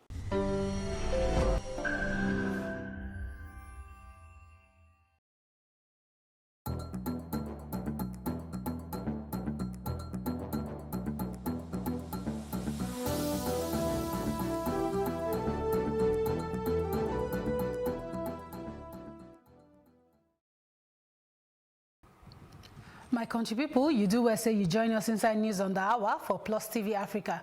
This one are the tori dem where they make background for this very o'clock. My name is Sylvia Briggs Mba. President Muhammadu Buhari don't sign the 2019 appropriation bill enter law. This one shows say the matter as it take waka for the inside 2019 fiscal calendar. The president be done yarn on top the budget of 8.83 trillion give the National Assembly for December 18, 2018. And say, but they no quick touch light on because of some kind groove like the Christmas and New Year break and the general election. But after then look enter the budget, the lawmakers come pass the budget of 8.91 trillion when he carry am go 90.3 billion for inside April 30th. The 2019 budget when the National Assembly approved now the capital expenditure of 2.09 trillion naira, say na recurrent expenditure for 4.05 trillion. And say statutory transfer of 502 billion naira, fiscal deficit of 1.9 trillion naira, and special intervention of 500 billion naira. The lawmakers still approved the debt service of 2.25 trillion naira from the figure. Them approve 1.7 trillion naira for domestic debts, while they can give 433 billion naira for foreign debts. President Muhammadu Buhari say he go meet with governor them of the 19 northern states for Abuja today because of the overbad security palaver for the area. He won't talk about Boko Haram when he be say they keep people. Elsewhere where they keep farmers anyhow, bad people. When he be say they carry gun, they kidnap others. The chairman of Northern Governors Forum and governor of Plateau State, Simon Lalong, can't talk out the meeting of the governors and Buhari go take happen on Sunday for one special church service where they will take mark the inaugurate of his second tenure. He said people where he say they work with for the north, say they know they're happy for this kind of security and underdevelopment palaver for the area. And say they don't talk, say they go meet with Oga Prezdo before he go start in second tenure, so that they fit touchlight every when he be say they cause kata for the area. Plenty bad gangs, now they say they are crib for one makeshift camp for Dumbara Forest for inside Zamfara State. Say they don't hit hard during one series of airstrikes when it be said they carried out by the Nigeria Air Force NFF. According by Air Commodore Ibukule Daramola, the NAF Director of Public Relations and Informates, the air component of Operation Adarin Daji, say they don't destroy these bad gangs their camp and say they don't neutralize dozens of band gangs them for the airstrike where be say them do. Air Commodore Daramola we revealed say this much for one to read them on Sunday for Abuja. He talks now on Saturday, now they conduct this operation. He said the operation, say the executor on Sunday will be May 25. Say this one follow human intelligence and reports where it say show say some location inside the forest, 90s bangang that they use made for the hide. And say this one can join one group of horse where it say it belong to one notorious kingpin when he named na Dangote. The federal government say it don't review say payments of 30,000 naira new wage. Say it don't start from April 18th. Say the date now when President Muhammadu Buhari been signed the Minimum Wage Amendment Act bill enter inside law. And the FG say they don't also declare say no governor for the 36 states of the federation say they will go back to pay the new 30,000 minimum wage. Dr. Chris Ngige, the Minister of Labor and Employment, now give this clarification for the weekend during one interact section with newsmen for inside Abuja. The minister, I don't know, say one committee, they work out one new template, may therefore go up and the adjustment for those way be say he already they get like 30,000 naira for earnings. Ngige Kontok say now one national law and say no govo fee say you no go pay the money. The national minimum wage now item 34 for the exclusive legislative list of the third schedule of the 1999 Constitution as they take the amendment. The People's Democratic Party, PDP, on Sunday, don't charge the National Assembly and security agencies. Say, may they do sharp. May they probe the Wuru allegate where it be say the wife of Oga President, Mr. Aisha Buhari, don't talk against the Social Investment Program, SIP. The wife of the President, when he called the money where then transfer, talk say, body no sweet out for the way where it be say they use take do the program. She see talk say the money where they spend to buy the mosquito nets, them say it plenty. Ms. Buhari say they don't spend $60 million to buy mosquito nets and say she no get them. But say maybe some people say they don't get them. Say she no get them. But she feel say that na personal matter, say $60 million they enough, may therefore take fumigate Niger. And say for 1 year when the National Public Secretary Kola Ologbondiyan talk, he said waiting the First Lady Aisha Buhari talk for the Wuru of the 500 billion naira social investment program and the 16 billion naira mosquito net project of the Muhammadu Buhari administration. Say it don't show say this government say they know waiting that they do on top Wuru palava for the country. And they don't hear say the one way be say pay them now the money where them put for the welfare of the poor. Well, Oga President they always claim say they represent for government.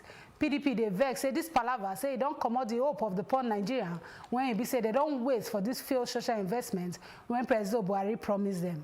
The PDP talk say now when the truth don't show face, by no less than Nigeria them, their Oga President wife Konde Yan say, make the National Assembly and all anti-corruption agencies say may they start to do better investigates for how they take use the money.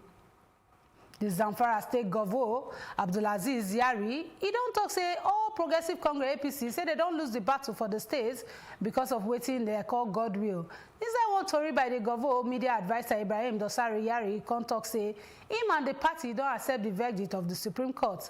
The Supreme Court on Friday don't rule say APC no get candidate for all elections for the state as they no do proper primary election.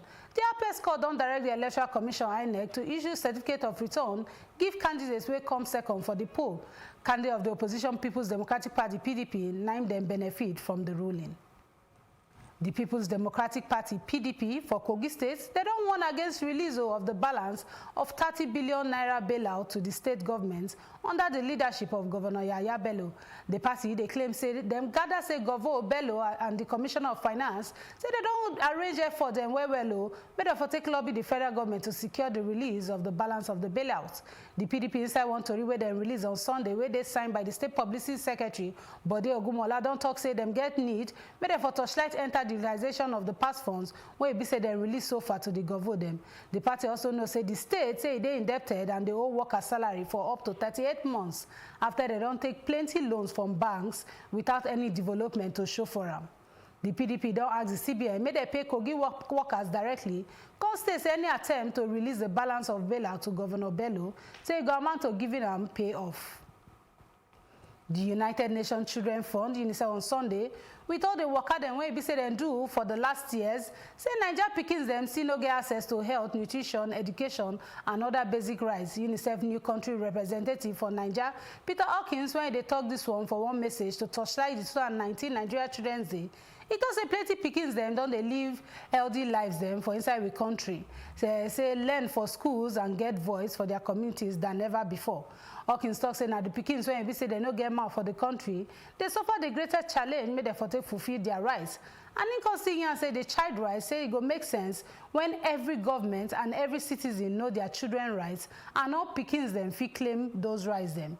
He say as part of the group, UNICEF don't launch passport to your rights when it be say be copy of the CRC for picking friendly language and for pocket format to make sure say all Niger pickings them. Say they go get one copy by 2030 when it be say the deadline to get the Sustainable Development Goals SDG go dey so. To join us now inside the studio, we get Mrs. Ngo Scott Igbeni, will be Acting Executive Secretary OVL Foundation to take in for education matter puts. Welcome, madam. Say you agree, may you for come join us, may you for take talk this matter. Thank you. To take celebrate Children's Day today. Thank you. Now we get some kind of question where we want us as state concerned children and education for the country. Number one, we want to know wetin be the cause, wetin dey cause am wey be say school dropout dey among children. Should they drop from school, they need to fit continue? Well, e get plenty reasons where children they come up from school where they no fit continue. But the number one reason na be poverty. You see, poverty, it dey spoil things. You understand? So even as it be say for public school, where be say na state-owned school, where the pikin them they know they pay school fees, then they pay levy, but then go buy uniform. Some parents still not fit afford the money for that levy. Now, one of the reasons where the cost be say if a person put in pikin for inside school, it go fit pay levy. Then after some time, maybe markets no move, you know, if he pay again, now the pikin no go. And then another aspect of this poverty, now be parents where believe say their pikin no fit do anything for that school where then they go so it better make the pikin go market. Go help them when sell. You say no fit do any better thing, you mean say like the pikin no go no book to fit finish the school? No, be say no go. No, be say no go. No book. Okay. But for that time when the pikin they go school, they believe say it go get a better benefit to them if the pikin follow them go market, or if the pikin fit the hawk goods for road to they bring money. Say instead me then they spend money for and to take go school, it go better may go out to make money to bring back for the family. Okay, now how you feel say with this one way, so we fix the problem both as individual and as society? Well, as individuals, the important thing we say if you know person where you know send the pikin go school because you know believe in the power of education, if you talk to her and say this thing where you they do, you know pay your pikin in the future because education is very important. Knowledge na power. So to talk to people, say encourage them, say send your pikin go school. Then if you get power as an individual to take pay the levy for any pikin where you know we no go school, then you feel do it. As a society, we go join hand together. All those pikin where they inside traffic, if we decide say we not buy from them, their parents go there forced to send them to school. Now, okay, we'll talk about the curriculum nowadays. Where we say children, they go resume school for 8 o'clock, they will close by 2 o'clock. They go still do extra lesson, go waka reach 4 o'clock. Waiting when they reach out, some parents have go still make sure say they can't do assignment and extra lesson reach join again. How you reason this matter, NCB? If you say it makes sense or they're supposed to do adjustment? Well, it go better if they adjust them. Okay. The challenge we say because parents these days they're very busy. They don't get time to take monitor their pikin them. Now they make them pump their pikin with different activities. But that one no mean say they very okay for the children to just get overload. Like when they grow, we still get time to play with sand, get time to cook inside tin pots, fake rice, you know, cut leaf, make vegetable, and we dey okay, we develop well. So it go better if parents allow their children enough resting time. So if people fit come together, do things like a recreational center for children, where we say they go fit do homework, but still get enough time to play in that space. Now if you pay. All right, thank you so much. So you can't join us. Maybe for talk about education as it affect our children small. We hope say it go better for the future. Thank you for having me. Socio-Economic Rights and Accountability Project, now they say don't find one lawsuit where they say they take to the Federal High Court. May they call Governor Ifeanyi Okowa of Delta State to take talk the matter between budgetary allocations to primary education and the matter of say around 1.124 primary schools them for the state, and say no day well and say they get very poor teaching facilities. According to Serap lawsuit, say tens of thousands of Niger Pikins them say then they back and their future they wahala. Serap thought say this Pikin then they suffer and say they won't know how much the state government don't spend between 2015 and 2019 for the education. And come join as defendants for the suit now the Universal Basic Education Commission and Delta State Universal Basic Education Board. Then filed the suit this now last Friday before the Federal High Court for Lagos. should blame the people that are supposed to implement this. While a governor is the chief security officer of the state, the governor is also the chief education officer of the state. So if certain funds have been made available to you as a governor, it is about using the funds judiciously. It's about being accountable. People say corruption. I say wickedness. Corruption is stealing money. Wickedness is stealing the future.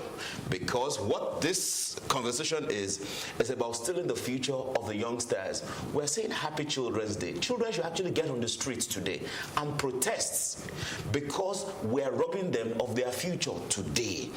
So it is one thing to build infrastructures. It's another thing to commit to concentrating on building the quality of the content that is coming out from these schools. Poor infrastructure, poor quality of education. Two big problems that no state in this country can actually say that they are working truthfully on. The success story came from where we saw, the deplorable state. So it's not the first time we're looking at images of schools in utter dilapidation. So yes, the governor, I still say the buck stops with him. He should be ashamed of himself because clearly there's a budget that has been allocated for these schools. Where has it gone to? That reminds me of the Aisha Buhari story. Where has it gone to? It seems that where we are now, we need to consistently call out our governors, call out those who are in charge of these funds to give an account of their stewardship. Okay. Well, what I feel is that consistently calling them out, naming and shaming, so to speak, especially when you identify one governor amongst others who is failing in his responsibilities, the people of the state shouldn't relent. They should get behind Serap, and we should have consistent following up on this particular matter till he gives an account. Because I think we should. Dr. Peter Clement, the Nigeria representative of the World Health Organization, who don't lament the spread of measles for the country. So at least 75 children, and they don't report, say don't die from the disease this year. Who were they deeply concerned about the large outbreak of measles across Nigeria since the beginning of the year. Say Borno will be the base of the Islamist militants. Say now the most affected states with like 15.237 suspected measles cases them. Government and humanitarian agencies say they don't vaccinate more than 1.2 million children where they between the age of 6 months and 6 years. Say all 36 states and the Federal Capital Territory now be say don't they affected by plenty deaths where be say don't happen for the camp where be say they house thousands of civilians where they displaced by the notorious Boko Haram terror group for inside northeast of the country. So join us now for the studio, now Dr. Yusuf Chitu and the Executive Director of Neo Child Care, maybe a mobile and digital health service provider to talk for the matter. Welcome, sir. I say you agree, maybe for joining us to talk as they concern with children and the health. All right, thank you. We get plenty of questions where we say we want to ask you as they concern this matter. Yes. Now, number one, we say the federal government of Nigeria and other African governments, they don't say that now like 50% of the national budget they go give to health, 15% of the national budget they will give to health sector. And as it be now only 2 states for we country, for we Nigeria don't feel achieve them. Now, what do you see for this kind of palaver? Say the thing I just see for this kind of thing, we say we never ready as a country. We never ready to invest in our people. Because the 2 ways where we feel invest in people now by investing in their health and education, investing in the children, in our future. So if we no agree, put money for where our mouth today. If na security or insurgency, we dey pump all the money we dey our budget. If na other things, if the National Assembly, all those kind of things, we dey agree put all our money inside. It just shows say we no value the health of our children.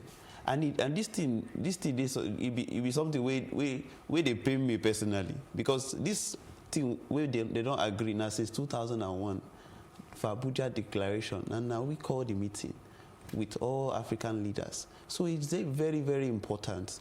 States begin to look and begin to take them into consideration. So they say the number one problem now the money, because we also get the Minister of Health, we don't say now money they cost and way be say this palaver the way concern health they go up. You agree or wait to get to talk? So the Minister of Health we blame I'm saying now only money, but the truth be say he passed advocating for health. Particularly for in Nigeria, it goes beyond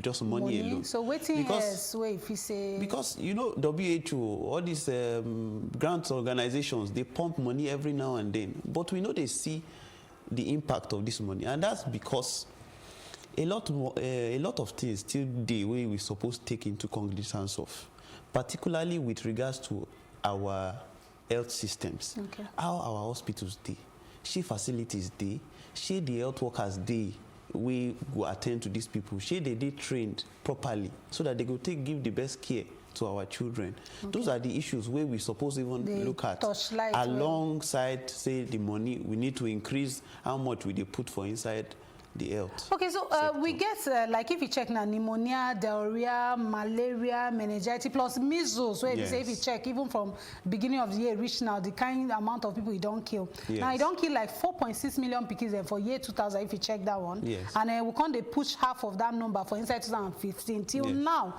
nothing don't change. What if it's a federal government feed do, or even we as individuals feed do, what for take stop and make it reduce where? So, you know, the first thing na prevention. Okay. All these diseases we don't list, so all of those diseases, they are preventable diseases. Okay. And the good thing be say vaccines they to prevent all these diseases. So it is very, very funny, say for this part of the world, we still they deal with some of these diseases where some children no supposed to have, if they properly vaccinated, if they take some basic preventive tips. So it is very important for us to increase, where we increase the level of awareness for our communities about these diseases and ways by which they feel prevent them. It is very important to improve our vaccination coverage for all these diseases so that we go feel prevent them. If we prevent them, the money where we go to spend to treat these diseases go reduce. It go dey easier for the government to tackle all these diseases. Okay. And it go dey easier for them to strengthen, put more money for strengthening the facilities to take care of these diseases. Okay, now for pickings with special need, like if you check people get autism, congenital anomalies, yes. You know, say to manage those sickness, no be here for by the parents alone, by the mama and papa them. And as it be so, it be like say government don't they throw away face, they come off from them. What you feel say they feed do for pickings with all this one for that area? What do you feed do to push the way forward, to make the way forward, to help these people them where they this category them? They always talk one thing. Now waiting everybody don't they talk now for this day of the SDGs. Say every Peking, everybody must matter for the society. Okay. And the moment if we not take that into cognizance, if we not take that statement serious, say we won't include everybody, say everybody matter for the society, all this kind of thing will keep on happen, they go. It is very important for government to set aside some money for the care of these people, special needs. And even aside that, we suppose they look ways by which we suppose they get universal health coverage for everybody.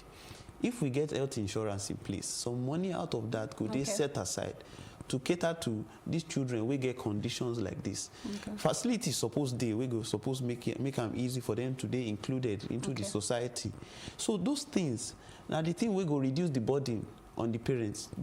Parents no go just they drum their pikin for inside gutter because say you get autism or they throw away them. And those things they very serious and they very important to the way our society feel move forward. All right, thank you, Dr. Yusuf. Say you join us maybe for talk for this matter. Thank you very much for having me. Now time to take a quick break now, but make on not go anywhere. We'll get more story when we come back.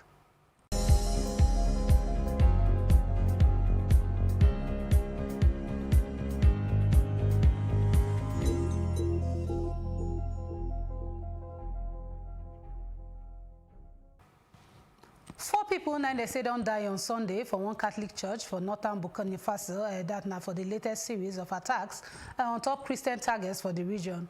According by the bishop for the region and one security source, the Christian community of Tofe now be the targets of one terrorist attack where he gathered for Sunday prayers.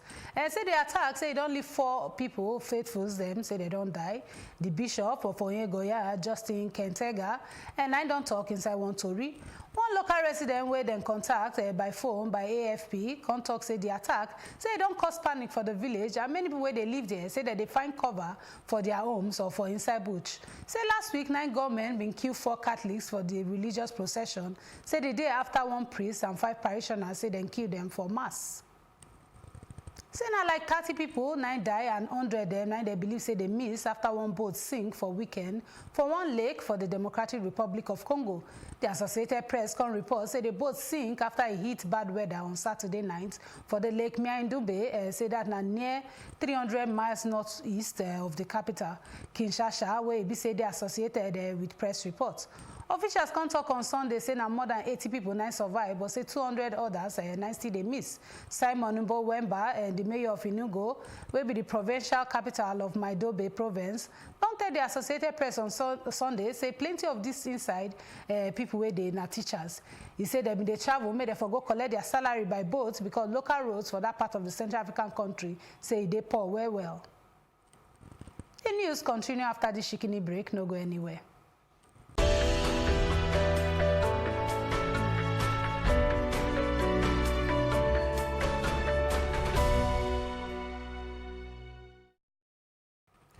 US President Donald Trump now they say don't express support for Prime Minister Shinzo Abe, where they play one role to facilitate talks with Iran after the Japanese leader say don't report offer in service for one intermediary with the mounting tensions for the Middle East.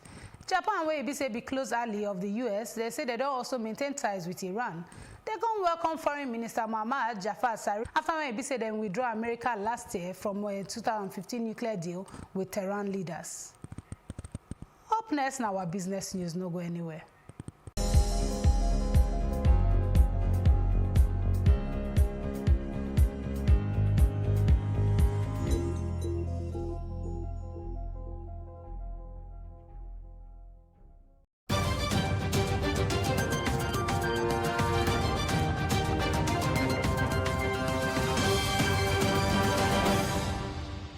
To follow one 6-day rally for the share price of MTN Nigeria on the Nigerian Stock Exchange, the telecom giant for weekend said they don't record loss for a share price value. MTN Nigeria, where we say contribute 1.83 trillion naira to the stock exchange, said they don't record their fair share price dip of 9 naira. After when we say they hit a record high of 140 naira, MTN Nigeria on May 16, 2019 been list 20.35 billion ordinary shares for 90 naira per share on the premium board of NSE by way of introduction. And say this one now make them the second most capitalized company for the Nigeria stock market. MTN Nigeria market value say it don't drop from an opening value of 3.03 trillion naira to close the weekend for 2.849 trillion naira. And say it can represent a loss of 6.04% or 183 billion naira. And say the drop, they follow increased supply of MTN Nigeria share as more and more minority retail shareholders and bargain hunters say they don't get shares from pre-listing share. Still to come on top Plus TV Africa news, now our roundup on top entertainment and sport news.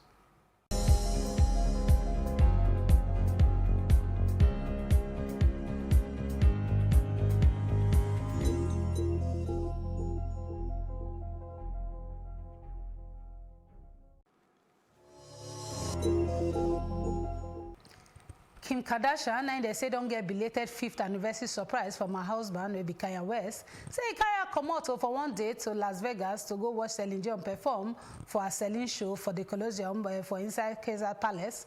Say the two say they get the opportunity to hang out on the stage and they can later do one private meeting with the singer. The new mom entered her Instagram page to share some kind of small picture of them and videos. She can write, he surprised me with a date for Vegas with Celine Dion. The Keeping Up with the Kardashian star be the sparkle for white cat suit where it be say full with crystals, while the singer they shine for gold bespoke suits. Kim and Kenya just celebrate 5 years of marriage last week Friday, 2 weeks after they welcomed their 4th pikin, Sam West. And now the story for entertainment, the very best for sports, they come after this.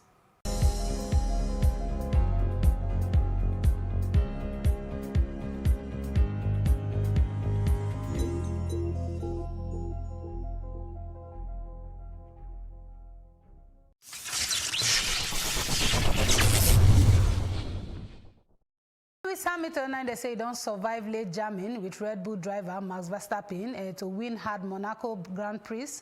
The world champion, and they leave, come the struggle with the tires for a Mercedes.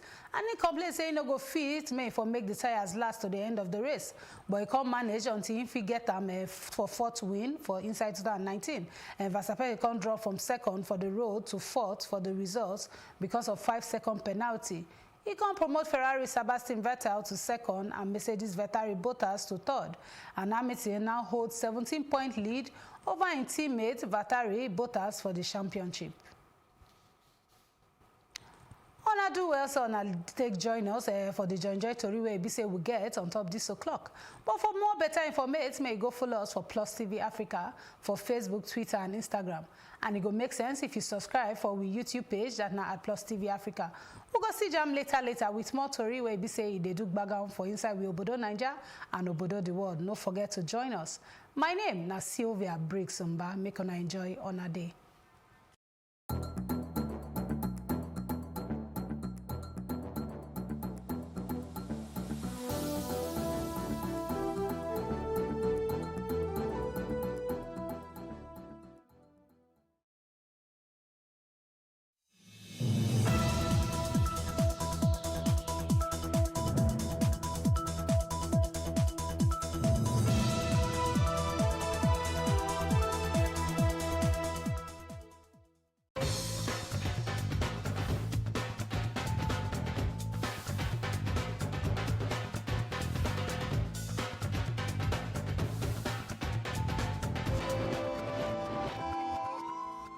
Welcome to Africa on the Move in partnership with DW.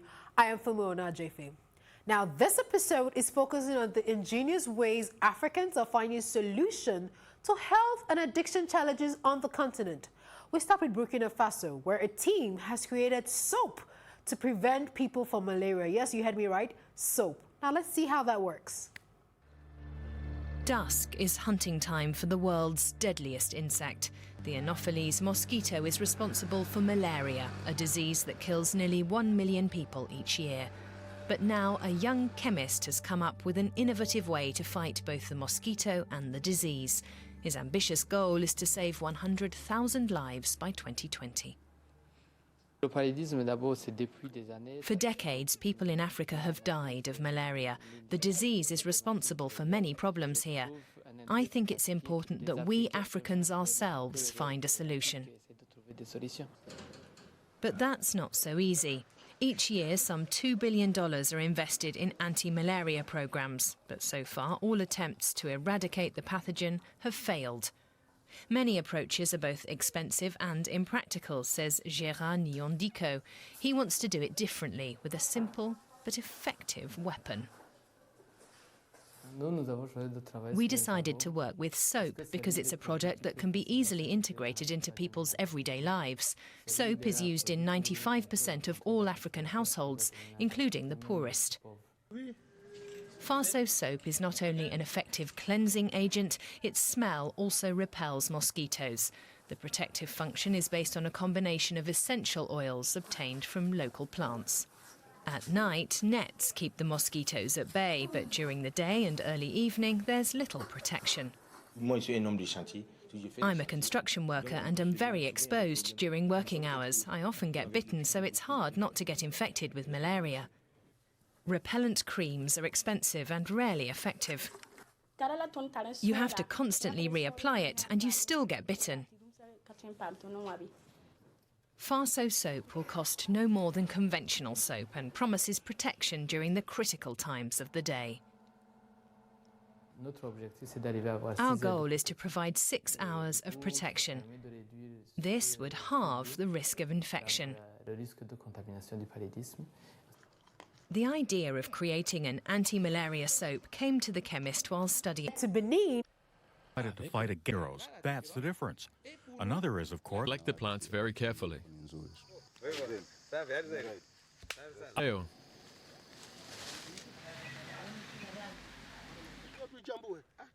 Maganga's neighbor, Ali Foam, explains how the approach led to success. New plants. Patrick Maganga